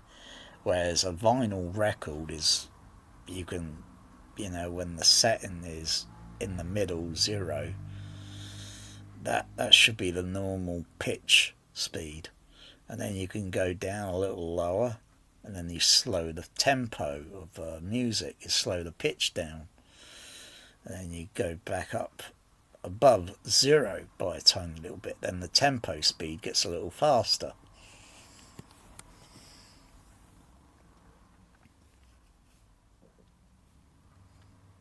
Or can't you have those variable settings on a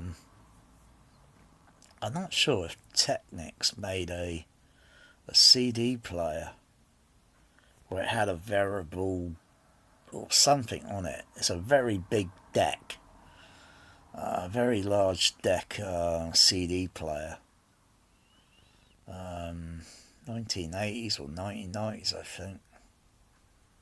It's a very large one. I think it had a pitch adjustment on it to adjust the pitch.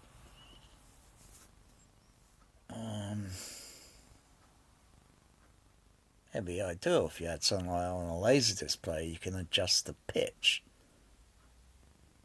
plus and minus.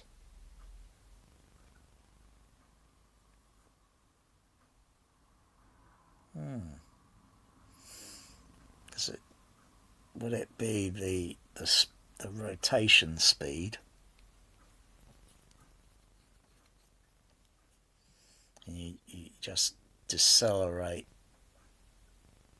the voltage down a slight bit, plus and minus, and then the tracking that's still got to move along the disc, that goes that way on a record. You start it on that side and then it goes over this way, doesn't it? Sort of stays in a bit, but it kind of moves and slides. It moves differently, but it's still picking up the the sound for playback.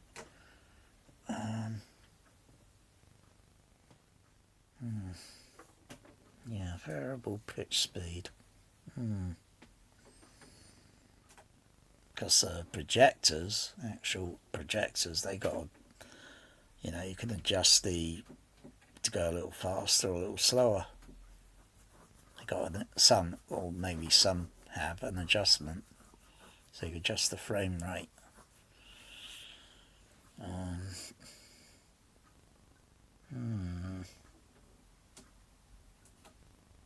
It's like if you look at a video projection and versus an OLED, there might be a synchronization difference, and you might see the say, like looking at end credits, and you might see the imaging on it looks, one seems to be ahead of the other, so there's a slight, one's like going a little faster and the other's going a little bit slower because of the electronics, the signal traveling around to the OLED to the projector.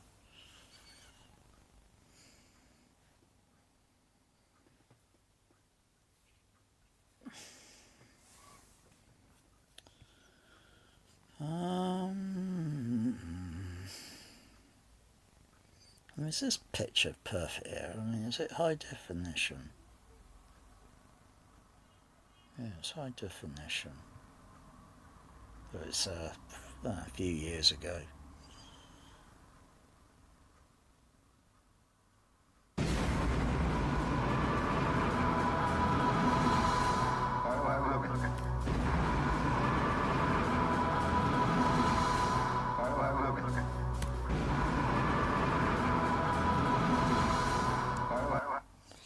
Got a bass boom there that on the score, boom, boom. Oh yeah, do you get slam? Yeah, you get slam. You get some slam, but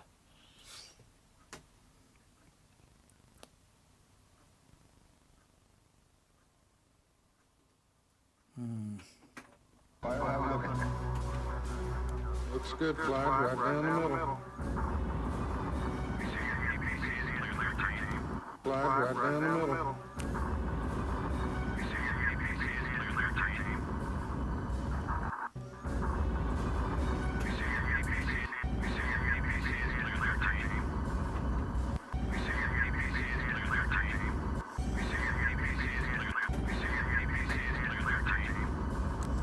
Melanie, Joey, would you leave that alone? He's playing with the microphone cable. Joey, would you leave the microphone alone? Crikey. I've got to get his paws off it. Otherwise that's going to get damaged. Get your paws off of that, Joe. Come on, get your claws off of it. No, come on. Hey. Come on, get your claws off. No, leave it alone, Joe. You'll get into trouble. Come on, turn around. Come on, mate. Come on, little fella. You leave that alone. Leave that alone. No, leave it alone. It's not to play with.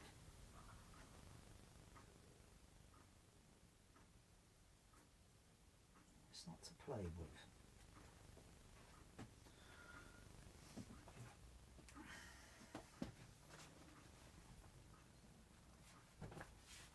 Come on. Come on. Come on. Come on.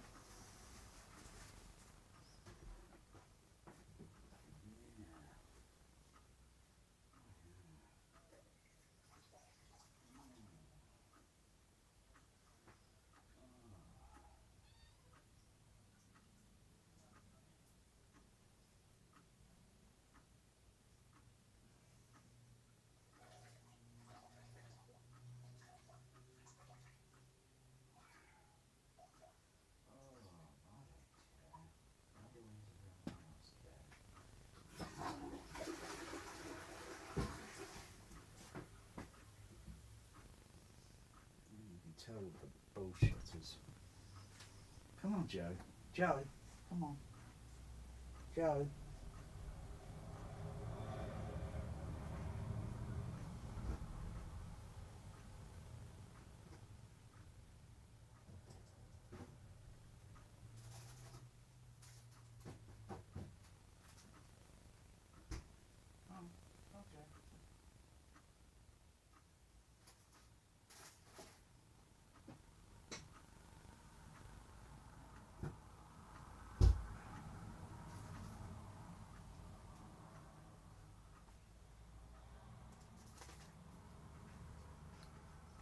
Oh dear.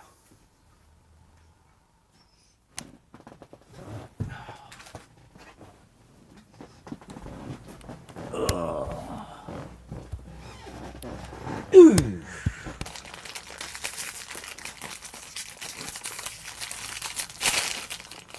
Oh, I'm gonna get a kitty.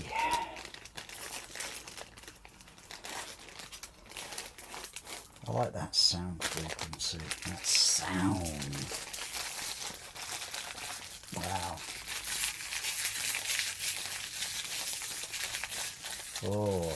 Oh, he likes it. Oh, he likes it. Hey, you want some? No, you can lick the ice cream stick after I'm finished.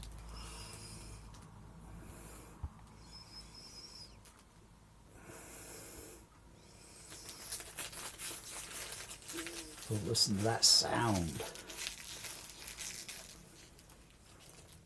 No, I'll have the ice cream and you can lick what is left on the stick. You're not licking all that, Joe. You'll be sick. You can have a little bit.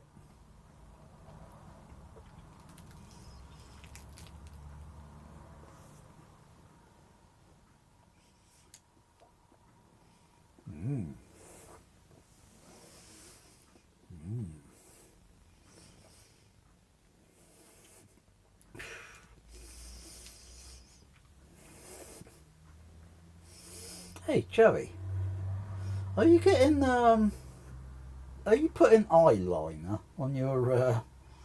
Are you putting eyeliner on there, Joe? You look like bloody William Shatner with some bloody eyeliner.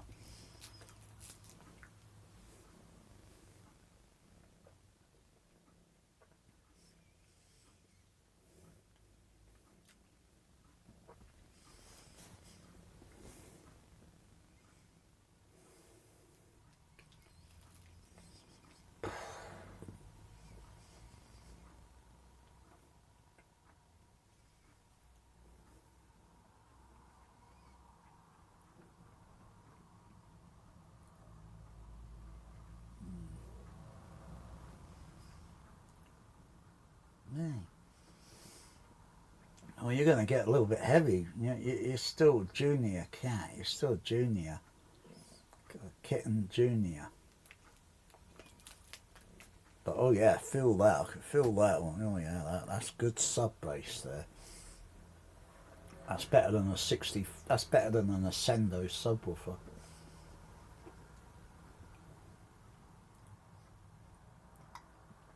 Oh yeah, there was some good. Oh yeah, I forgot about. Oh, you just reminded me, Joe. The Vulcan. Yeah, the Vulcan. I've got to find the Vulcan.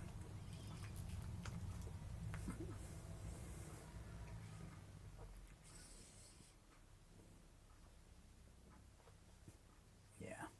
Do we care about sub bass, Joey? No, we don't care about it. It's immaterial. It's fabricated. It's artificial. Nothing like the real thing. Oh yeah.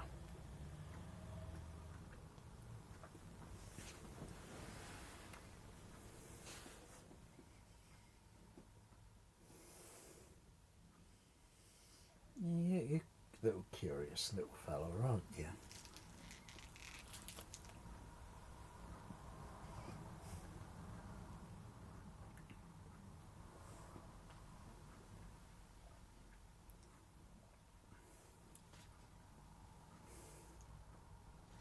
You're getting a little bit big. Okay, you got a few more months and you'll be a little bit larger. Yeah. Ooh.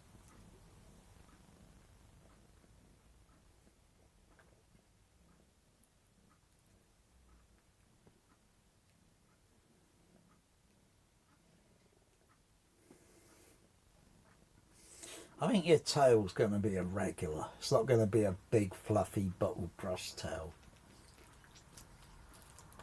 I think looking at your fur, I think you're going to be a medium fur. No, I like a long fur. Can you grow your fur long fur, Joey? So it's long fur?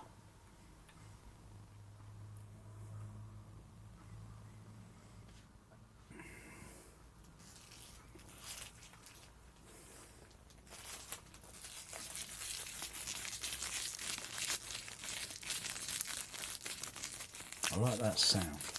Oh, you can hear it as well, Joey. See, your ears are twitching.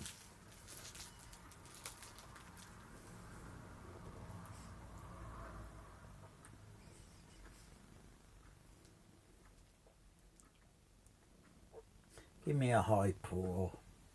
Come on, give me a high paw. No? No? No? No? Okay. High paw? No? Okay. Maybe later on, yeah, you want to pour that, don't you? Because you want to touch the ice cream.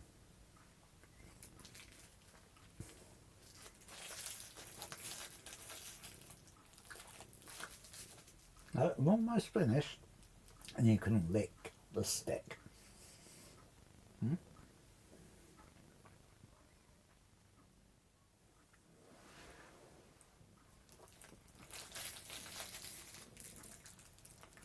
I'll leave a bit of ice cream on it so you could lick a bit of that vanilla.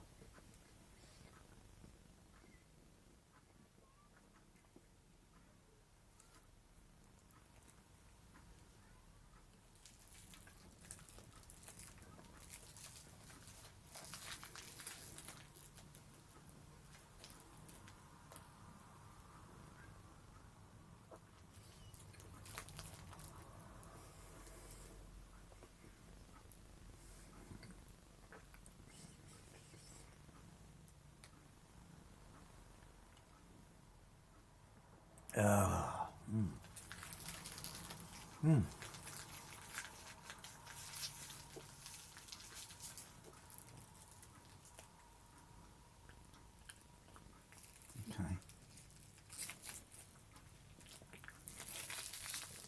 All right. You lick the stick now.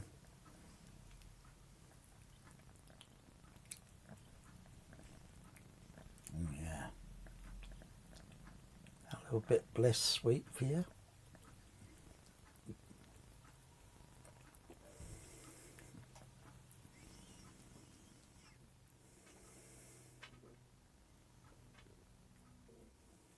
Oh no, Melanie's up here.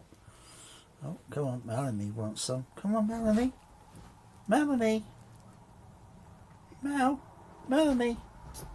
What the heck are you going after? That's just the light reflecting on the wall.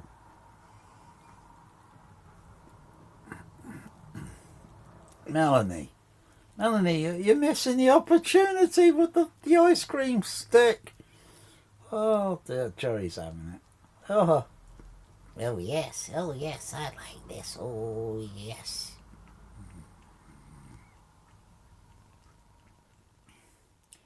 Oh, where's my stick of ice cream? Melanie, what the blazes? There's nothing there. It's just light reflecting onto the wall from outside. Oh yeah, I like this. I like this ice cream. Oh yes, it's delicious. Go on, Joe. There you go. There you go, matey. Oh yes, it's nice. Oh, I'm finished. Oh, yeah. No, no. A little bit more there. Oh, yes. Melanie.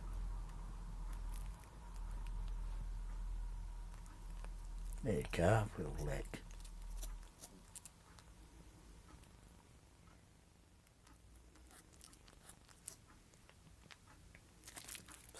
Is that it? Is that you're not really interested, Melanie? No. Oh yes, oh yes, oh yes, the ice cream stick. Oh.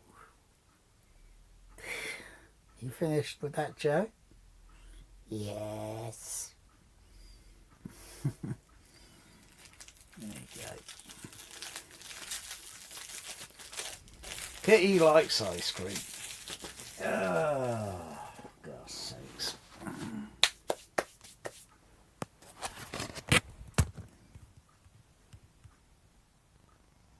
Melanie, there isn't anything there. You're looking, you're chasing reflections of light. Yes, I know, but I like it. Yeah, I know you do. Yes, I want to have a little stretch. Oh, I think I'll go over here. What about you, Jay? Oh, I'm okay. They're okay.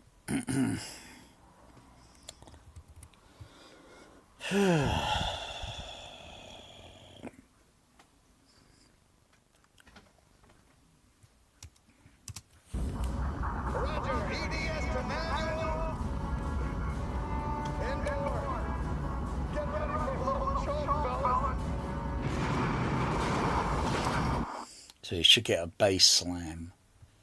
You should get a bass slam there.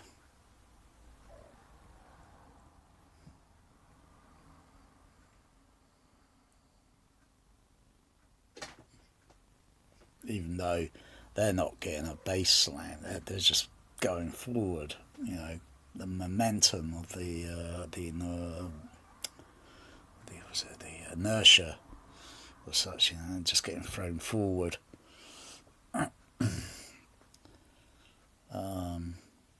In the audience, in the seating, you would get a kind of sort of, that would kind of move you backward slightly because of the bass slam, because you think, what the heck was that?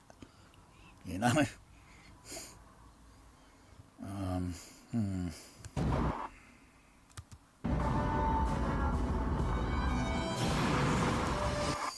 you should get a bass slam when the first stage detaches. And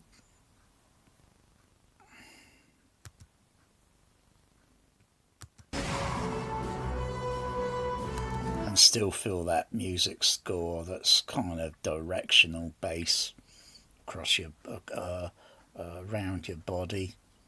And then the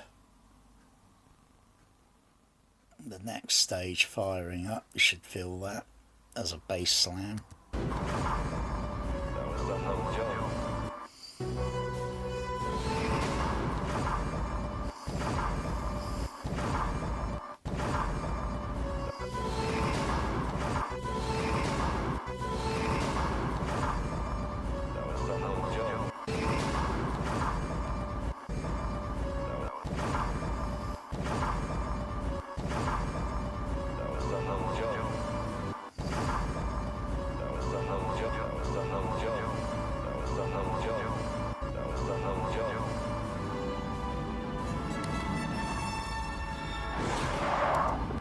Should feel bass slam when the escape launch tower ejects.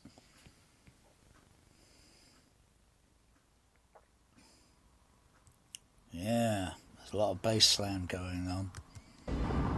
It's all high space tech.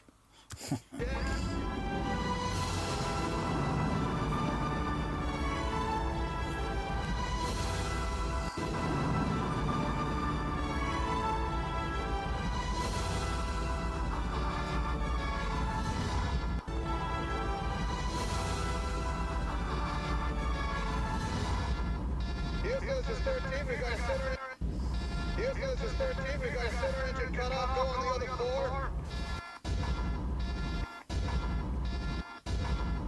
Houston, this is 13. Houston, this is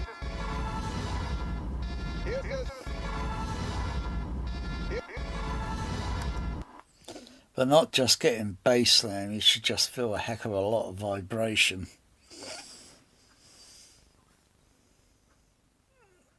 But you got to make it feel mechanical and how much of it acoustical, and yeah, it's like where to get it, and yeah. Because you play another soundtrack and it might be like, oh gosh, it's not good here. But you got to adjust it, customize it into the system so it will play without anything rattling in the room. Even though the actual vehicle was going to rattle. I mean, not much you could do about that. But any rattle effects that you hear in the room should only be on the soundtrack, and the rest of it try and create a vibration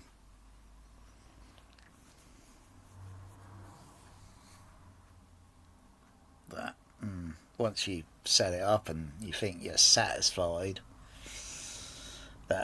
that's okay. It's far better than what you're going to get on an OLED TV and a sound bar and these tiny little home theatre speakers compared to professional motion picture JBL cinema speaker reproduction. But a speaker's a speaker. I can make the speakers in the room sound tiny very easily by just messing with the crossover network system on the DCX, and I can make them sound like very small by just adjusting the bass crossover on for the bass cab, and then adjust the crossover differently for the HF horn until it sounds like really tiny speakers.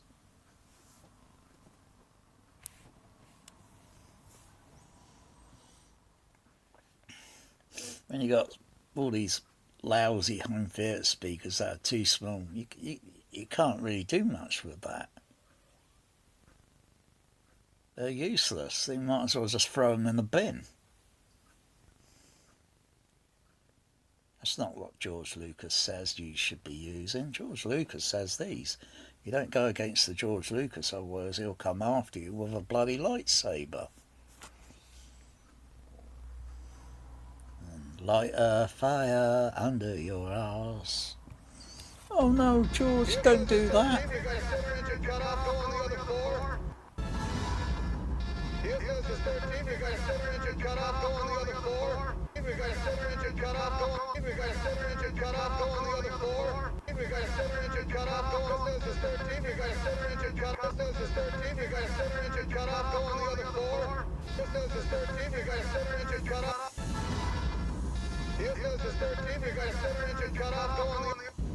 Houston, this is 13. We got a center engine cut off. Go on the other floor.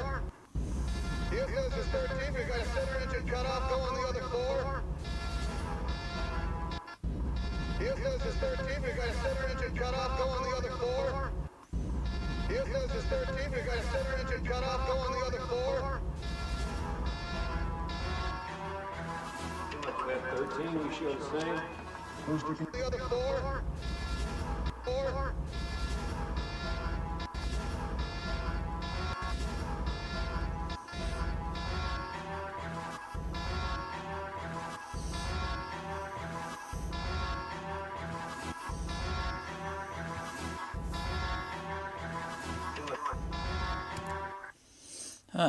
That is clever stuff. All that Saturn V, and how all the stages, and they have all this IBM computer technology to send down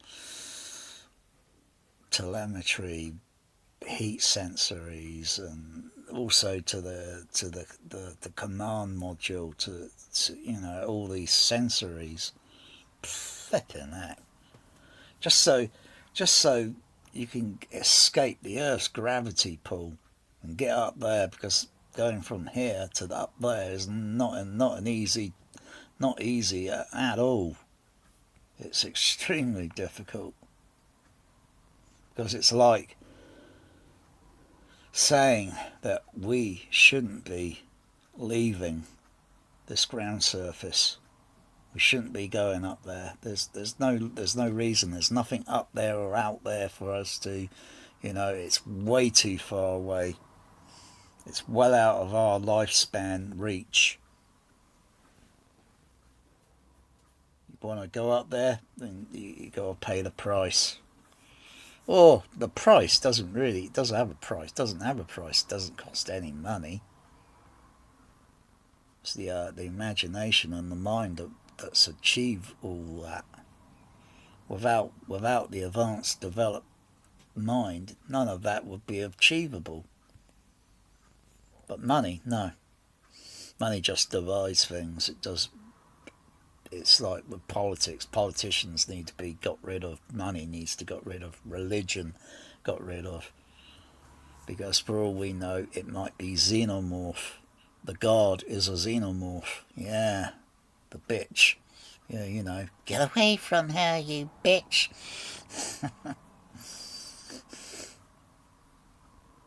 There's something that says that we should be grounded.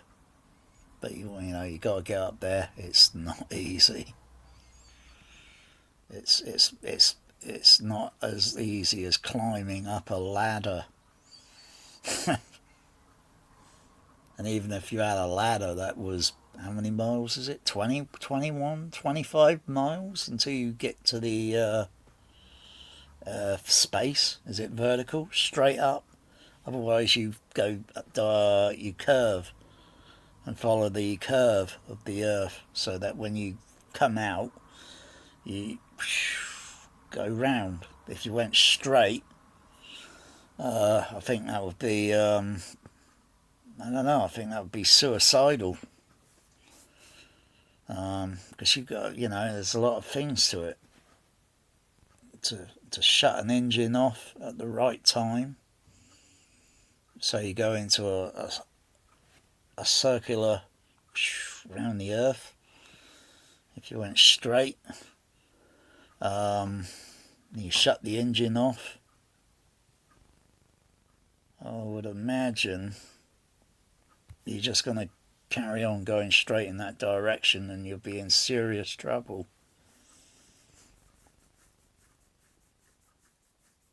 I don't know, because I don't go into space. That's why you always see the rockets. They go up and then they start to turn, and they're still heading up, and they're still, you know, and then you got the downrange from there where it's curving in back to where its position was, and to where it is, and how far away it's moving, and fast, and until it's up there, and then whee, the engine shuts down. You go round and round and round.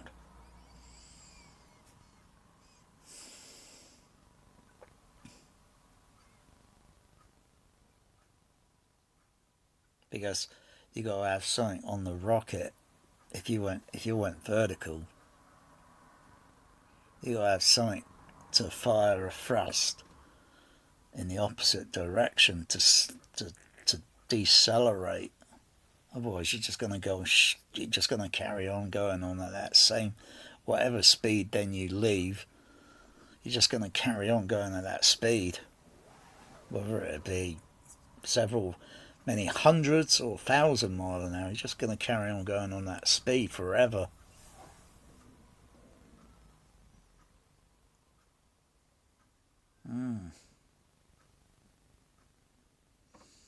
That's the thing with light speed. Whoosh. And then you'll just carry on going on at that speed, and then you need something then to decelerate you. Space travel is not easy by any means. And then you got to think, well, how do we get our speed back up? You got to look around for a planet. How many of those are going to be around? Not many. And so you could get around and then pick up some speed and then get the coordinates and then the thrusters and such to get you in a position, and then off you go.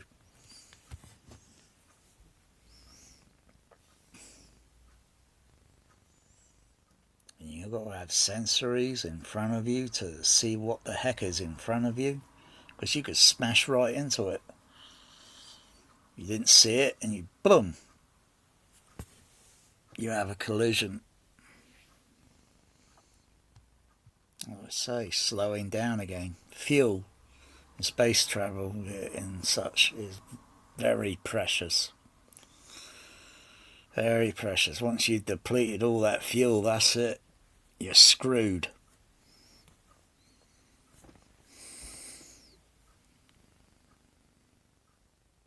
It's like when the Apollo 11 landing on the moon, and the fuel was just getting lower and lower and lower and lower.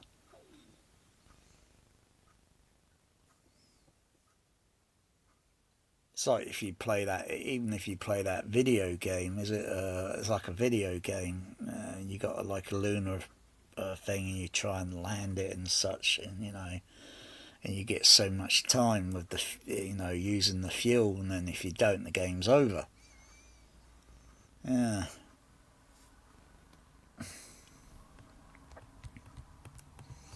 So they don't have petrol stations out there, You don't have a refueler tanker flying, even though they got the LAM, the command module. It's not like it could drop a line down, you can connect up and fuel up a little bit. No, it's a little bit difficult, isn't it? Yeah.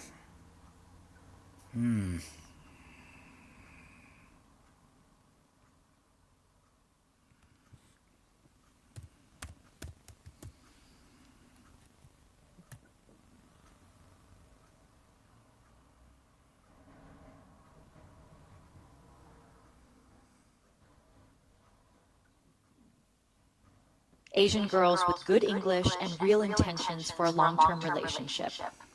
Yes. Get lost. 60, something like that.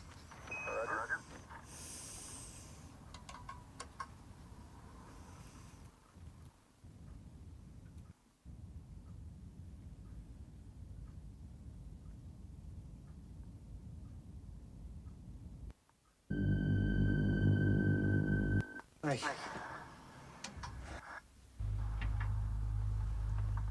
Eagle, Houston, could you give us a hack on? How about using an undocked time 100 hours or 12 minutes?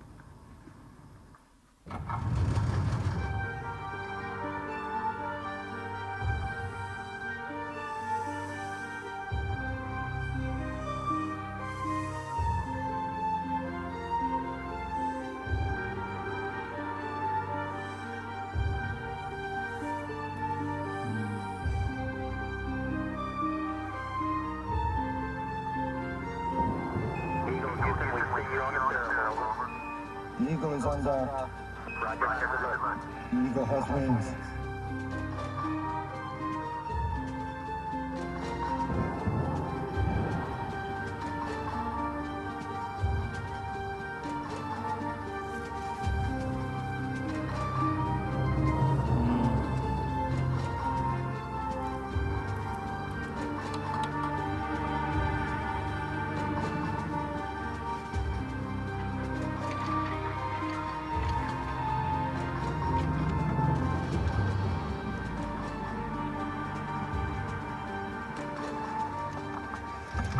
Just one stay.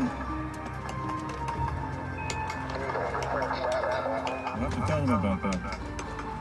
Let's try for the same. Right, movie, dude.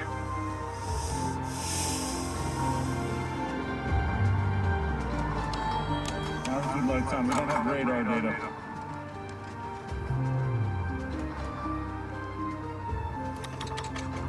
Let's proceed. 0.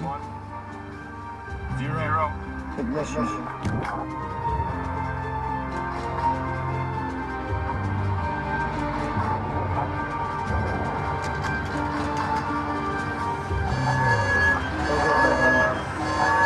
It's expecting 2 alarm.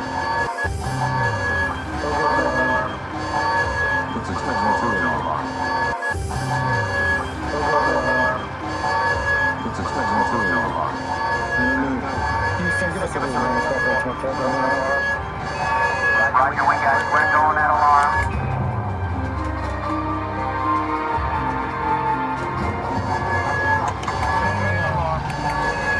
Roger, we're going at alarm.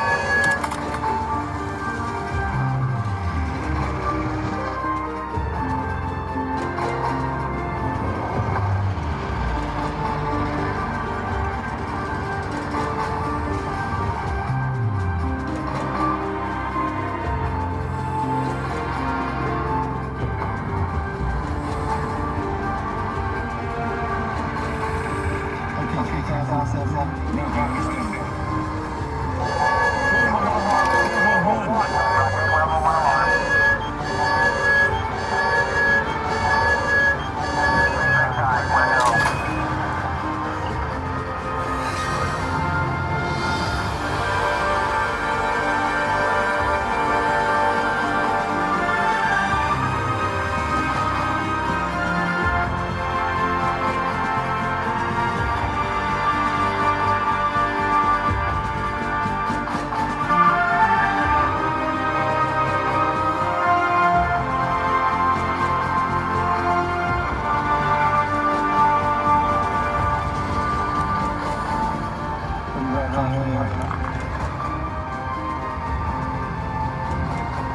These bulldozers are as big as cars. You can't handle it.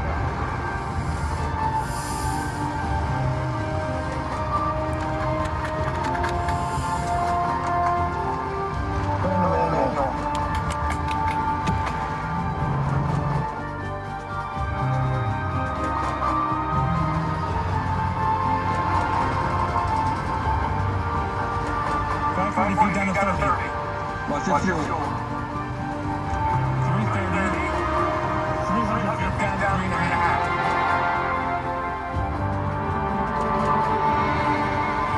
Fuel's at 8%.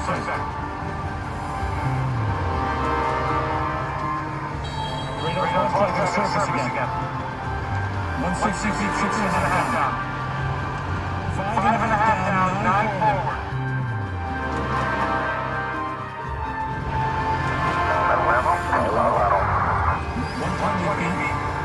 5% fuel remaining. Landing 4 seconds to bingo. 104 towards the mandatory airport. Down 6 forward.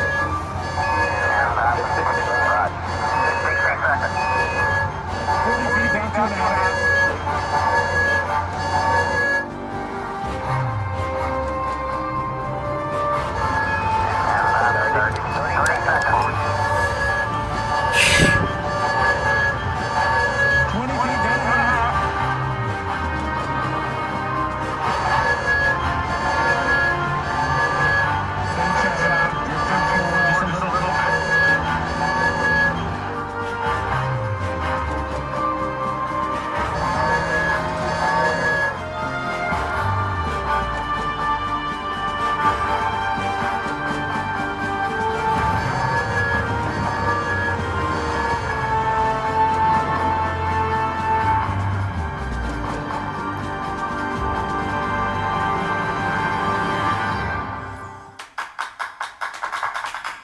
Contact light.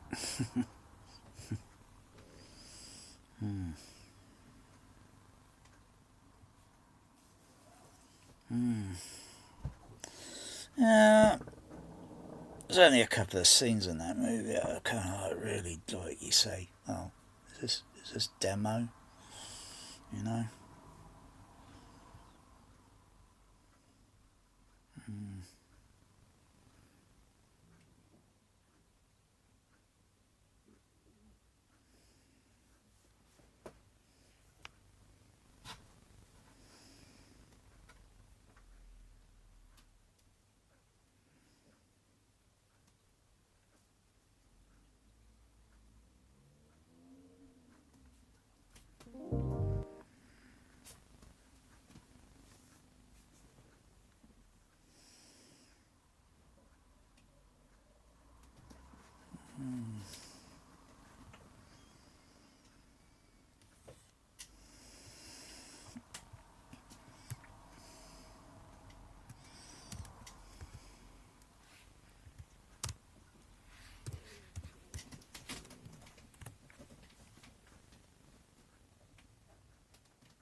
Shark! Shark! It's the shark!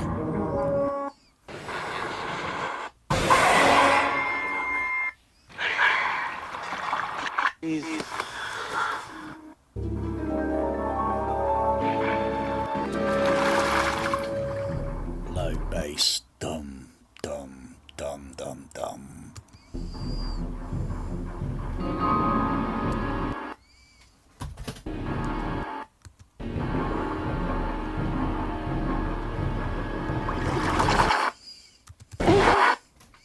And then it's just a deep, low bass grab ya.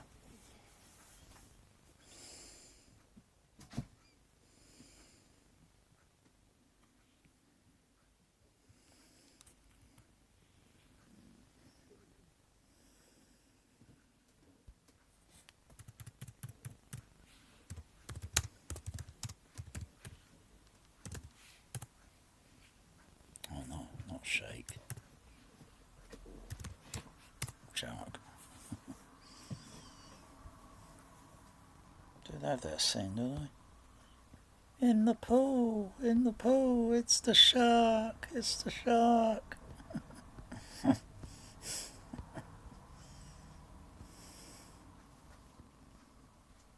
that a real shark thing? Oh yeah, it's a real one.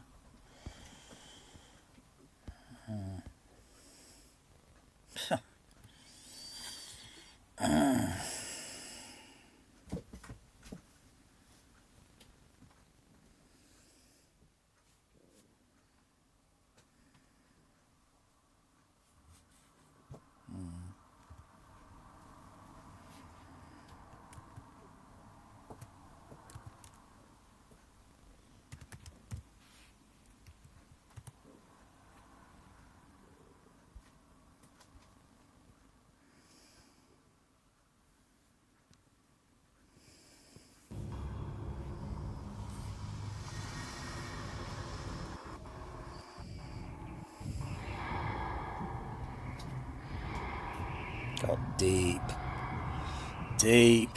Deep bass. Deep bass.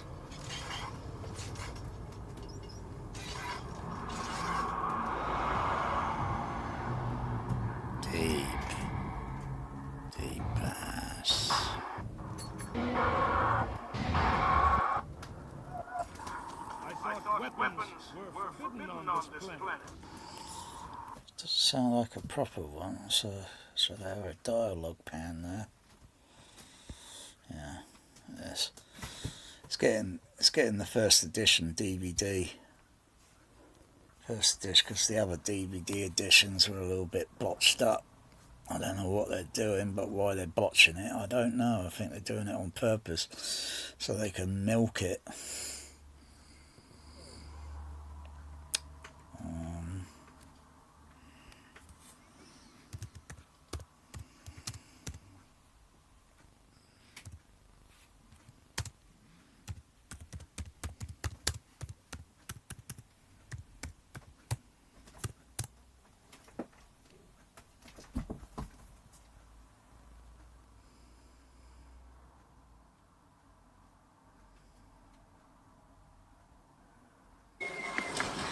One more perspective.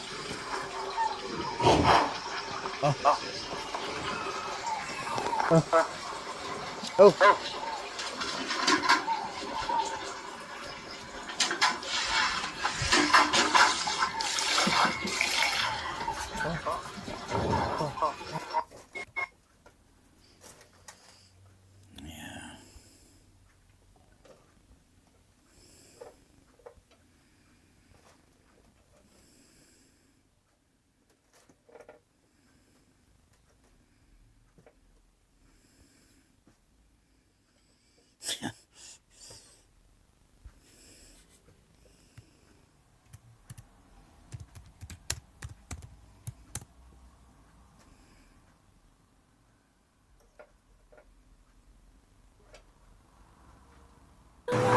How you doing, Mr. Lucas? It's good seeing a person like you at the zoo. What's one of the best things to see at the zoo?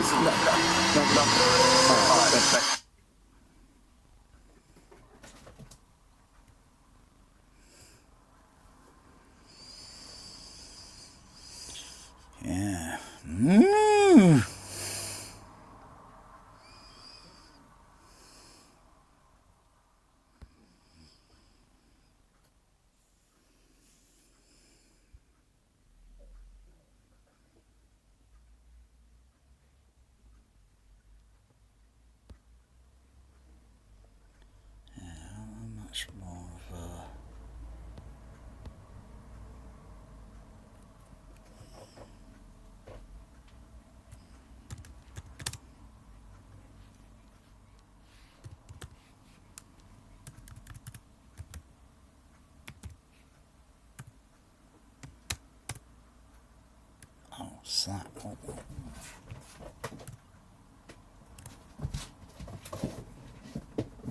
What are you doing? Bloody hell, my cats. What are they doing? Melanie, will you calm down, girl? Oh, here we go. Don't use horse gelatin before... No? Alright, I won't use that. How to get bass slam. How to get...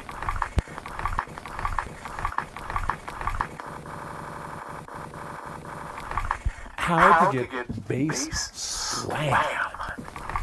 How... Melanie, what are you doing? What are you doing up there?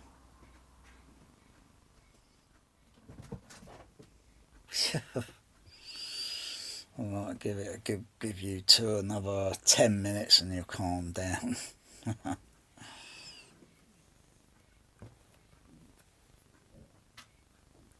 Because you'll get exhausted, won't you? You get exhausted. Then you need to relax. What's Joe doing? You was going to just jump over here, wouldn't you?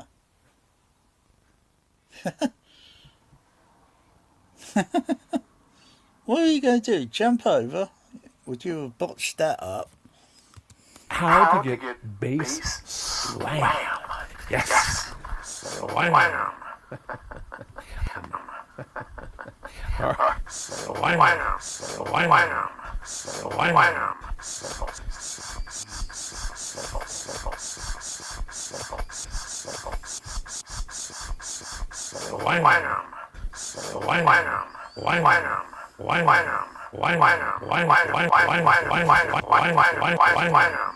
Now he sounds like he's saying lamb chops, lamb chops.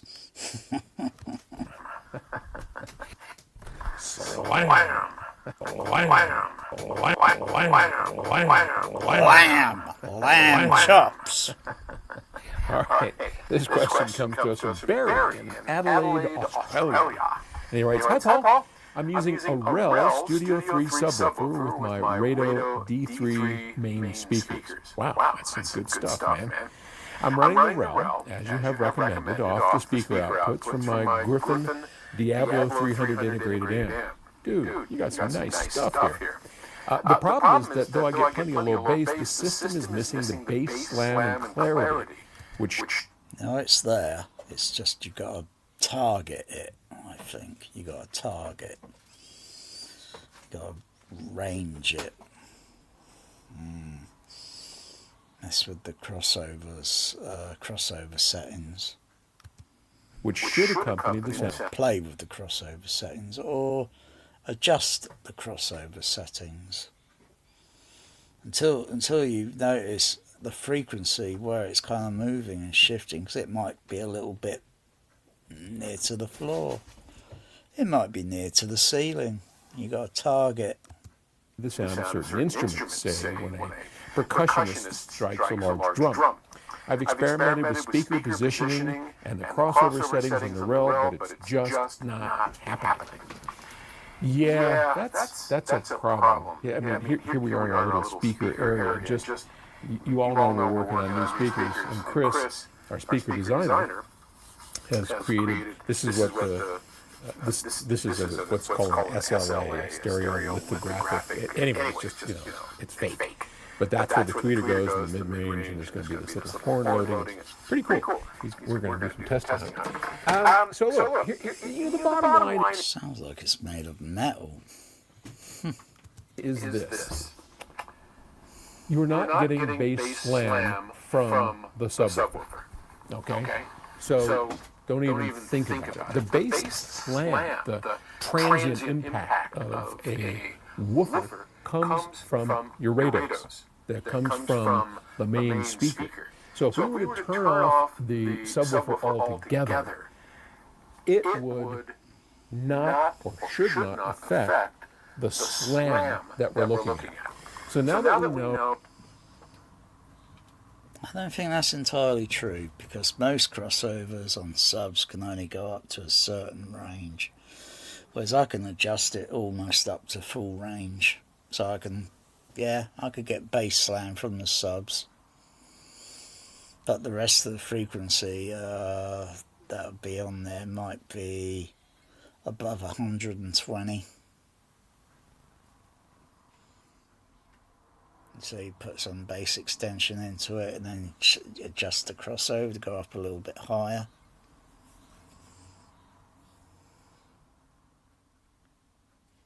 Or you can fiddle around adjusting whatever it is over the left, the center, the right, depending on where the bass. Boom, boom, boom. Or you get a smooth low depth of like clenching your fists and shaking, like very low rumble, low depth. And then you got kick, boom, boom, boom, boom, boom, boom, boom, kick, kick, kick, kick, kick, kick, bass slam kick, or bass slam, depth, kick and slam.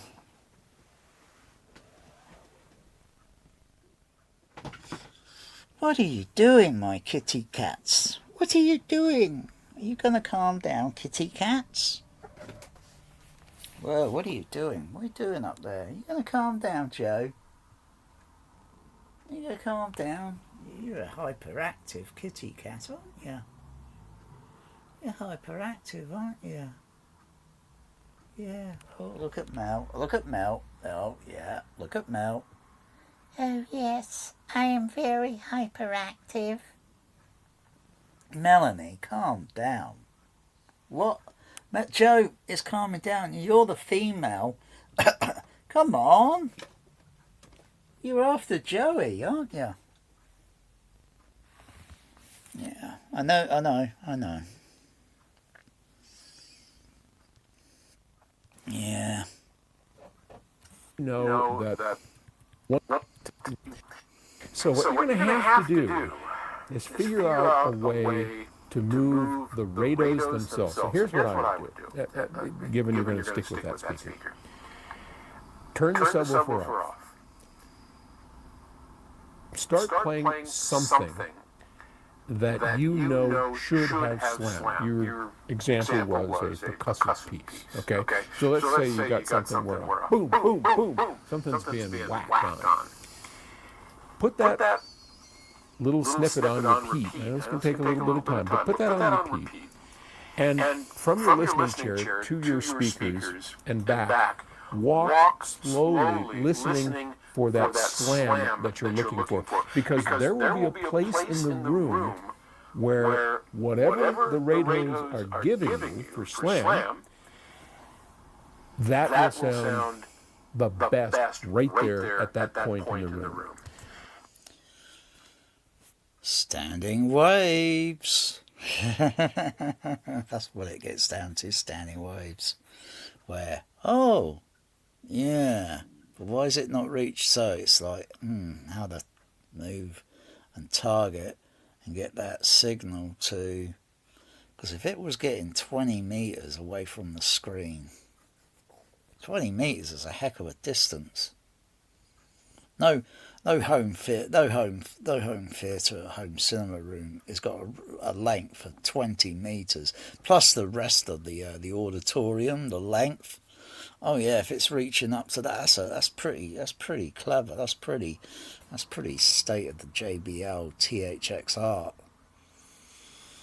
20 meters away.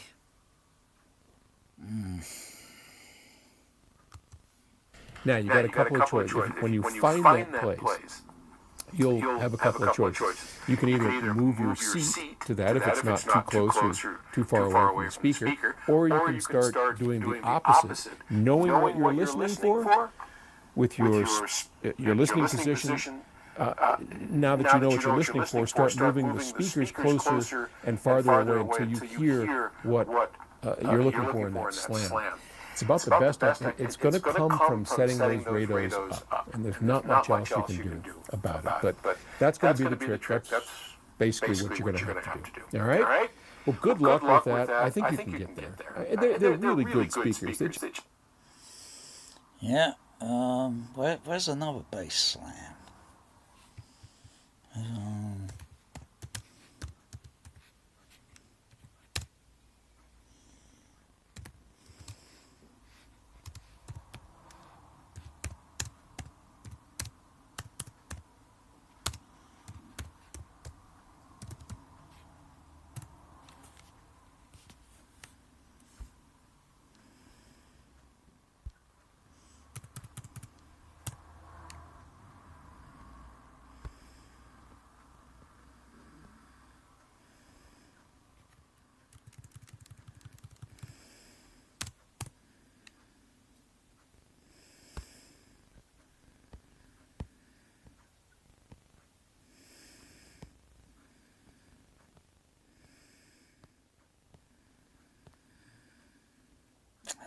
Where is it?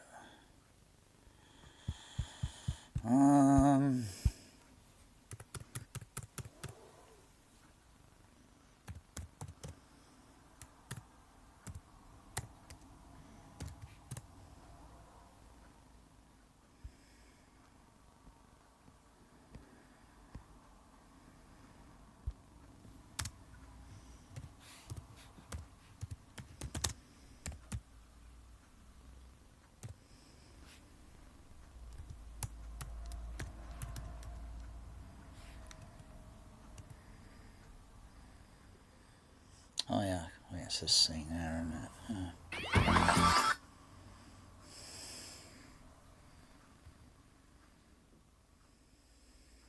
Maggie's just won 10. Never mind about Maggie. I just had the weirdest feeling he was already in the house.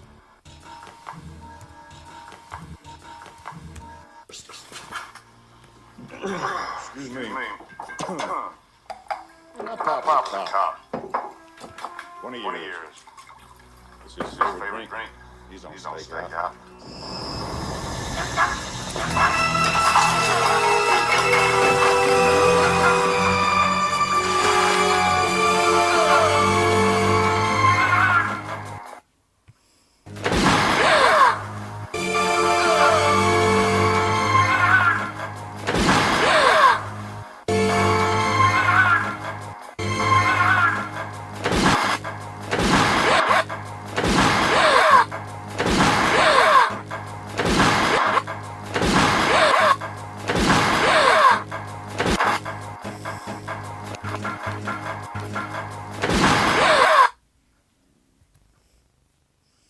Yeah, that's a bass slam. That's a bass slam. Bam! Felt that in the Empire Leicester Square. You should get the same sort of in the home. You should get that slam when because when I first saw it, it's so confusing looking at because I was right up front in the auditorium, right front row and centre. Listening to that Dolby Stereo SR and THX sound system, JBL was mind-blowing. It was next level. It was game-changing. It's like the scope size of the screen and just looking like all over like bloody hell. And then suddenly, getting rocked back in the rocker's seat, flipping that because the way the bass just slammed out from the stage channel and maybe a little bit on the sub bass extension. Yeah.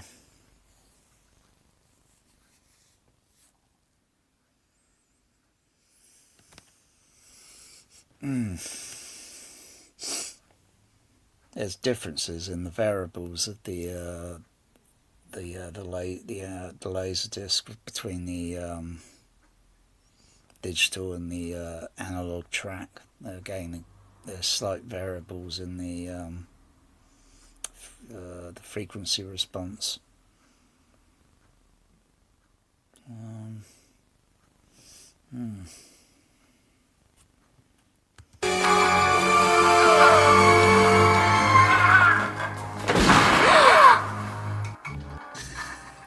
Baghdad.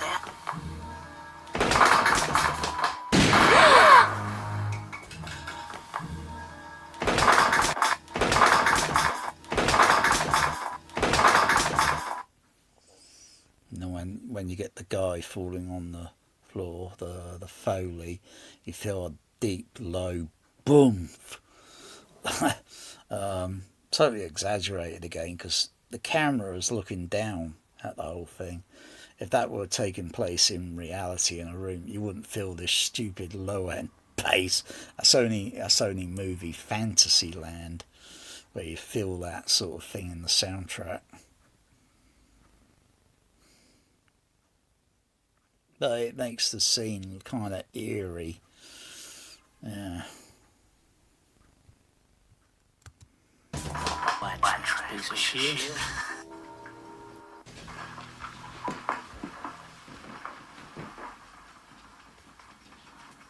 Kursak!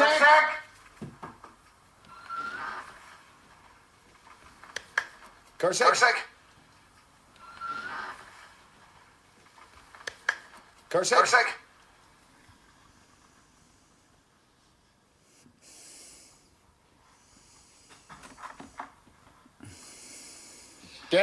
Danny, go back to your room. Go back to your room. Lock the door. Danny, go back to your room. Go back to your room. Lock the door. Kursak? Kursak?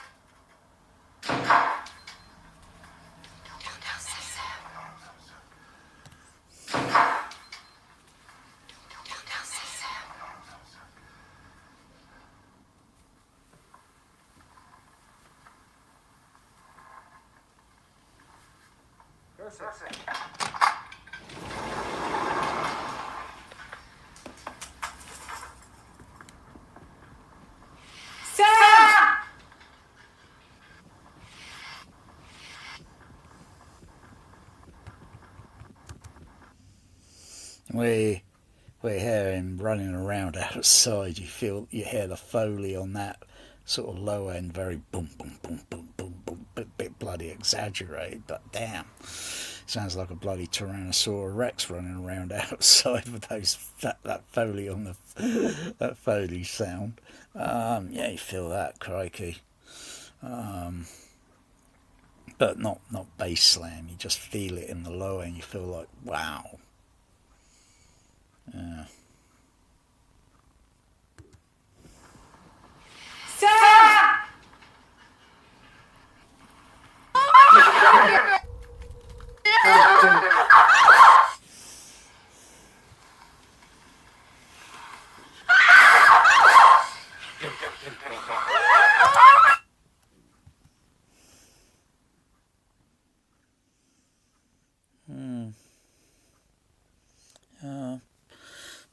Probably go in the THX cinema in maybe half hour or so. So I'll stop this in a moment. How long have I been on this? 2 hours now? 3 hours? Crikey. Good crikey. I thought I was only on here for about maybe an hour, but 3 hours now. Damn.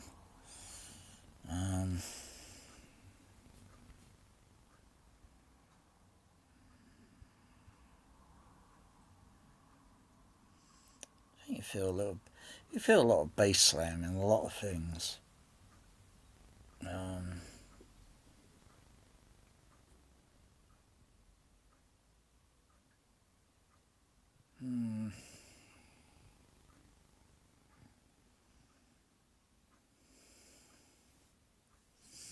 They might be mild, but you still kind of feel like I think this would. Yeah. Hang on. That's not that one. Alien. I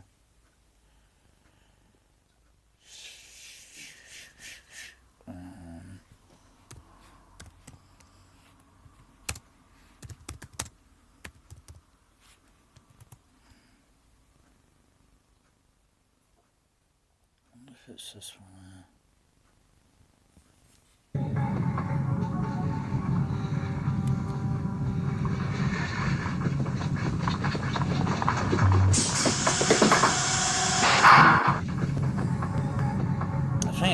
first bit, but it's not. The scene's not there.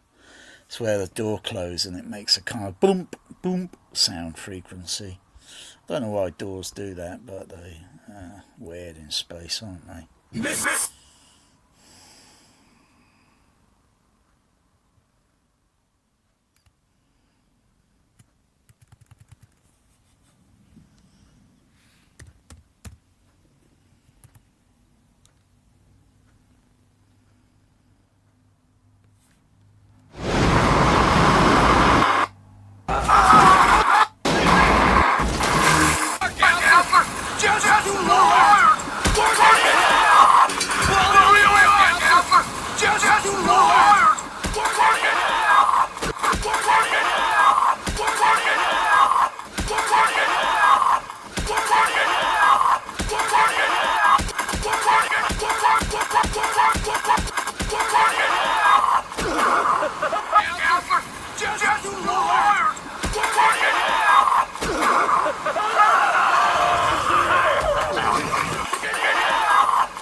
It's even when they're throwing punches at each other in the end of the final in Cape Fear, you can't feel that as a bass slam. Though, you know, rock's being thrown at you and it hits you in the face. Oh, what? You'd be in the A&E. You wouldn't be getting up after that. Crikey, that is gonna hurt. But what are they throwing? Mud around? I mean, damn. But you know, you get a headache, yeah, and yet you feel it in the chest. Yeah, you know. You could work on it. You could work on it. Do some working on it. It'd be experiment, you know, like THX experiment. Yeah, you could be working on it for days, if not weeks, until you figure it out.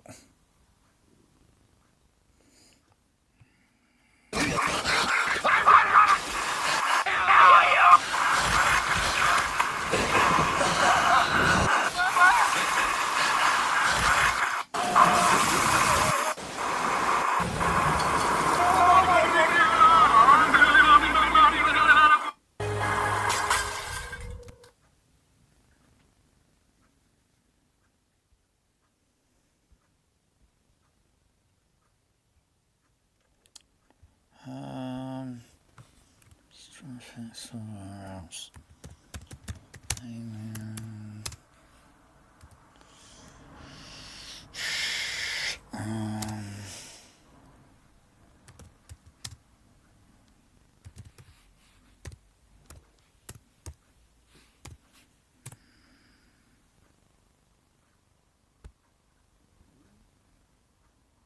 Is it this scene?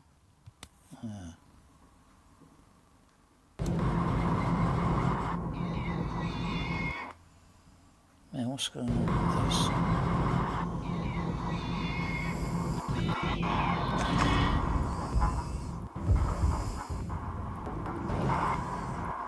What are you doing?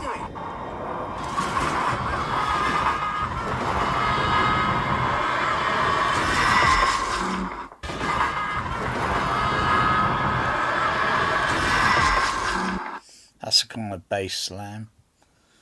That's a bass slam, sort of, well, bit of bass slam and depth on that.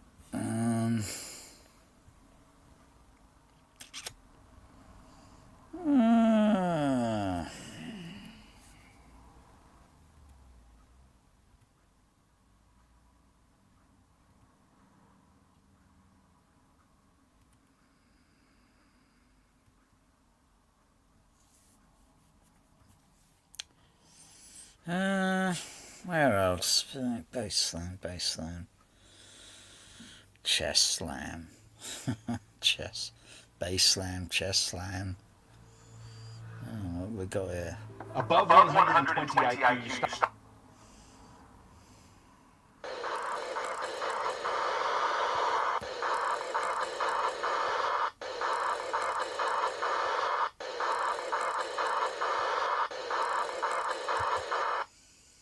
Sounds like pressing the button on a CB radio.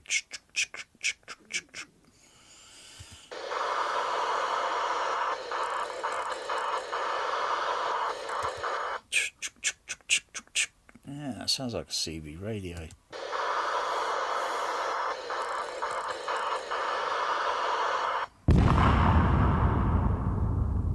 No, no. He blew himself up. Nice mid-bass slam, that kick drum. When the kick drum's going, you want to feel it. When you're watching John Wick or something like that that has a lot of gunshots and kicks, you want to feel that impact. And after the movie's over, it feels like you just got mugged. I mean, you want to feel it. So if I feel that impact, and after the movie's over, it feels like you just got mugged. I mean, you want to got mugged. How would you know about that then, huh? feel it. So I've had a lot of requests to cover, what... I don't feel like I want to get like I just got mugged or raped with a sound system. Thank you very much. Damn.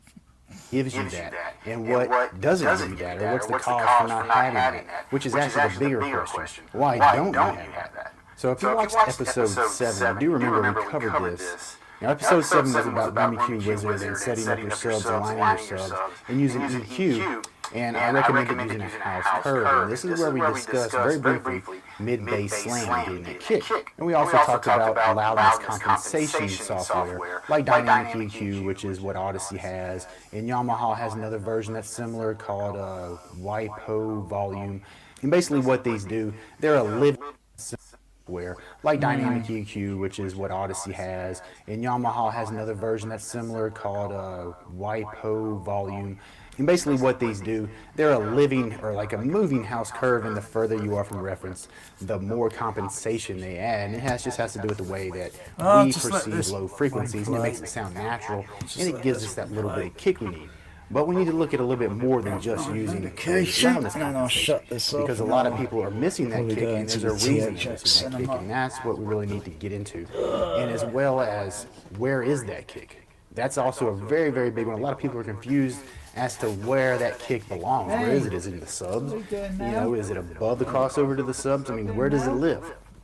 And one of the biggest issues I see online are people thinking they need mid-bass modules. Now, mid-bass modules were originally advertised properly. If I could go back to like DIY Sound Group and take a screenshot of the original article of the ad they used to sell those mid-bass modules, I wish I could get it and post it right here, but I mean, that was a couple years ago when they first came out with it. And basically all they're doing is using a woofer, a high sensitivity woofer, and they were using it and advertised it and sold it as a way to fix room issues, like SBIR, boundary interference, where you have a reflection coming off the front wall from one of the mains and it's causing a null, or maybe it's ceiling bounce or floor bounce. It's issues you couldn't fix any other way. They would use a mid-bass module to fix those issues. But people quickly started using them. They would have issues in their room, didn't know how to fix them. They would look online and see this, and a couple of them tried it, and it gave them more mid-bass or more kick. All along they had issues with their system before they even added those. But DIY Sound Group, like everybody else, is out there to make money. They're selling those drivers for the same price you would pay at Parts Express, roughly the same price. So, I mean, they're making that profit off of all of those parts. So they're making a good deal of money, but they're just making everything in a kit you can buy. And that's great. They have some awesome, awesome offerings. I mean, I love what they're doing over there. But you have to keep in mind it's about sales. So quickly, the original purpose and article of the mid-bass module disappeared because everyone was using it for, get that slam, get that kick. And all the while, they would have speakers like Fusion 12 or Fusion 15s with a 15-inch high sensitivity driver, and they were getting a mid-bass module with a 12-inch high sensitivity driver. I mean, does that make any sense? I mean, if you think about it, all along, all they had to do was fix issues with their speakers originally, or if they wanted more mid-bass, EQ it in. You've already got the high sensitivity driver, if you even need it. Like we went over last episode, a lot of you are barely even driving your speakers, but you've got room issues that are hurting your mid-bass, or not giving you that kick. And I keep saying mid-bass because that's what everyone calls the kick. They call it mid-bass. We're fixing to see where it's really at. And you're going to probably be surprised where it's actually at, because you've been led. I keep calling it mid-bass, which really it's not, and I really need to stop that, and you're fixing to see why. Okay, so here's what we're going to do. We're going to experiment a little bit. Now, first of all, if you guys remember episode 8 is where we had the replacement for the subcrawl. You know, we used the RTA app that we downloaded on our phone, and it showed us in real time the sound in the room. Now we're going to go a little bit further. We're not going to be using a phone app because I want to use something calibrated and, you know, more accurate. So we're going to be using Room EQ Wizard. There's an RTA in Room EQ Wizard. We're going to use that, and I'm going to show you on the screen, on my computer screen. You're going to see it, and you're going to be able to hear the action, and I'm going to explain it to you. Now I'm not going to show the video clip of it because it's really a pain to line up with the audio. And also, whenever I upload it to YouTube, when I upload a video clip like I've done in the past of like John Wick or something like that, I get flagged for copyright infringements. Now, because I'm using it for educational or teaching purposes, I'm covered under fair use, but I really don't like seeing the flag when I upload a YouTube video, so I'm not going to do the video side by side while you see the computer screen and see the action, but you're going to be able to hear it. And we're just going to do a few clips, a few common clips that people know. And when you think of impact and, like, you know, gunshots and stuff like that, it's really hard to beat John Wick. So we're going to do a few scenes in John Wick, and another scene that really comes to mind is the movie with Ben Affleck where he's the assassin, the accountant. There's the one scene where he's got the sniper rifle in the field, and it is just thunderous. I mean, that's one of my favorite scenes. It'll wake the dog up. So we're going to go play some scenes, and you're going to see the computer screen, and you're going to be able to hear it and see the RTA, and you're going to see exactly where that energy is, where the brute or where the, you know, the meat of that energy, when those kicks are happening, or when those shotgun blasts are going off, or when that sniper rifle goes off. You're going to see where it's at. And you're going to have to decide then, is this mid-bass, or is this somewhere that I never knew it was? Everyone calls it mid-bass, but what is it doing where it's at? And what can I do to get more impact there if that's what I want, more kick? And that's what we're going to do. We're going to look at it, we're going to come back over here, and we're going to talk about it. So let's go ahead into the movie room and check it. Oh, hi. Would you like a free gift? I'm a missionary for the Church of Jesus Christ of Latter-day Saints, and this is the Book of Mormon. It teaches us more about Jesus Christ. The Book of Mormon has changed my life for good, and I know it can do the same for you. As you can see, we've got a lot of different copies in a lot of different languages, and we'd love to give you one for free.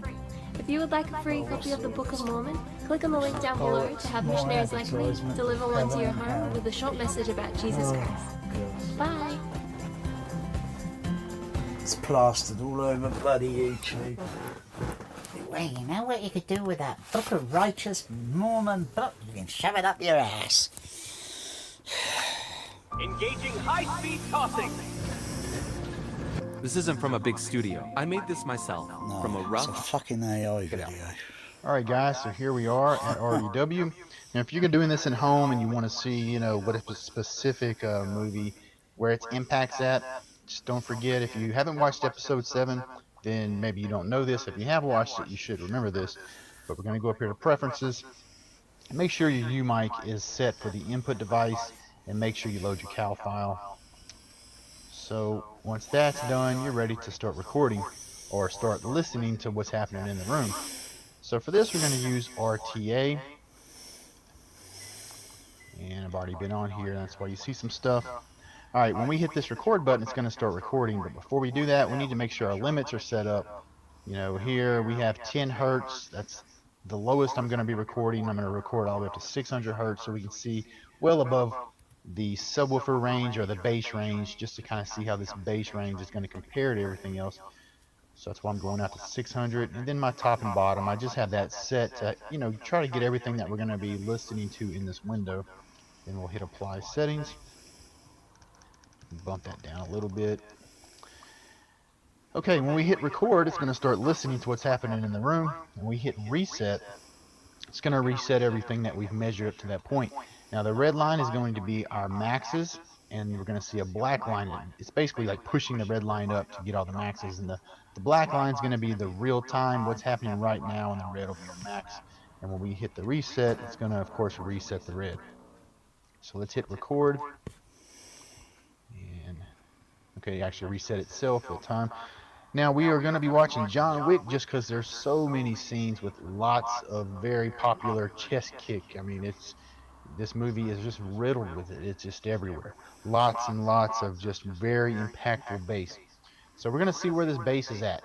And we're going to start where he's about to start busting up the concrete with the sledgehammer. We are at Where you 24 think it minutes might be and at. 13 seconds. So here we go. So don't forget you got music score on, you got music on there, you got other sound effects on there. You got to think like, where is it? Where is it exactly? Because you got to take away all the subtract. You got to subtract all the other other track levels. So you think, oh yeah, I think it's there, but otherwise you got bits of music there. It could be there. So but when you think it's in a certain frequency range, then you know it's always going to be in that certain range. You know it's going to be between this and Okay, this so that scene right there, frequency range. You know it's the going to be really there. majority of the bass is like what, from 45 hertz to 20 hertz. You know, with the peaks being in the I don't 30 hertz range right around here. That's where all that's happening at. You see the LFE channel out to about 120 out here. To the right of that in your mains, there's not much happening. I mean, there's a lot happening, but not in comparison to what's happening in the subs. That chest kick is all in the subs. Now, some people, they say, well, like, I got new mains and I didn't have the chest kick before. You're not playing the channels independently, like left channel, center channel, right channel, LFE on its own. No bass management diverted into it, so it's just an LFE track. You're not playing those individually, or it might be on the surround. Yeah, sometimes it can shift and move the surround. Melanie? Oi! What are you doing, Melanie? Come on, what are you doing? Trying to sneak in?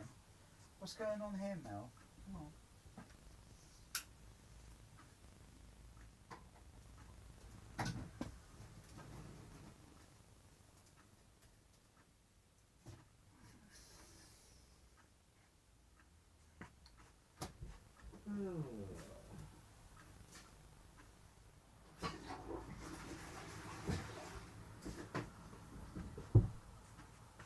Come on, Melanie.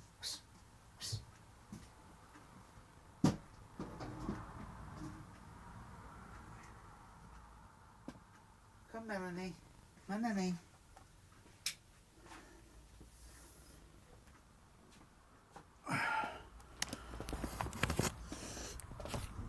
So I'm going in the room in a moment. I have a meal, have a snack. Going into THX Cinema, into the boring THX Cinema. You know, everybody thinks home theatre is their life. Well, it isn't. It's totally fucking boring. I'm just gonna go in there and, waste a bit of my boring life in that fucking thing because I couldn't care less. I'm gonna stop now, so anyway, gonna go on to something else in a moment. Boom, boom, boom.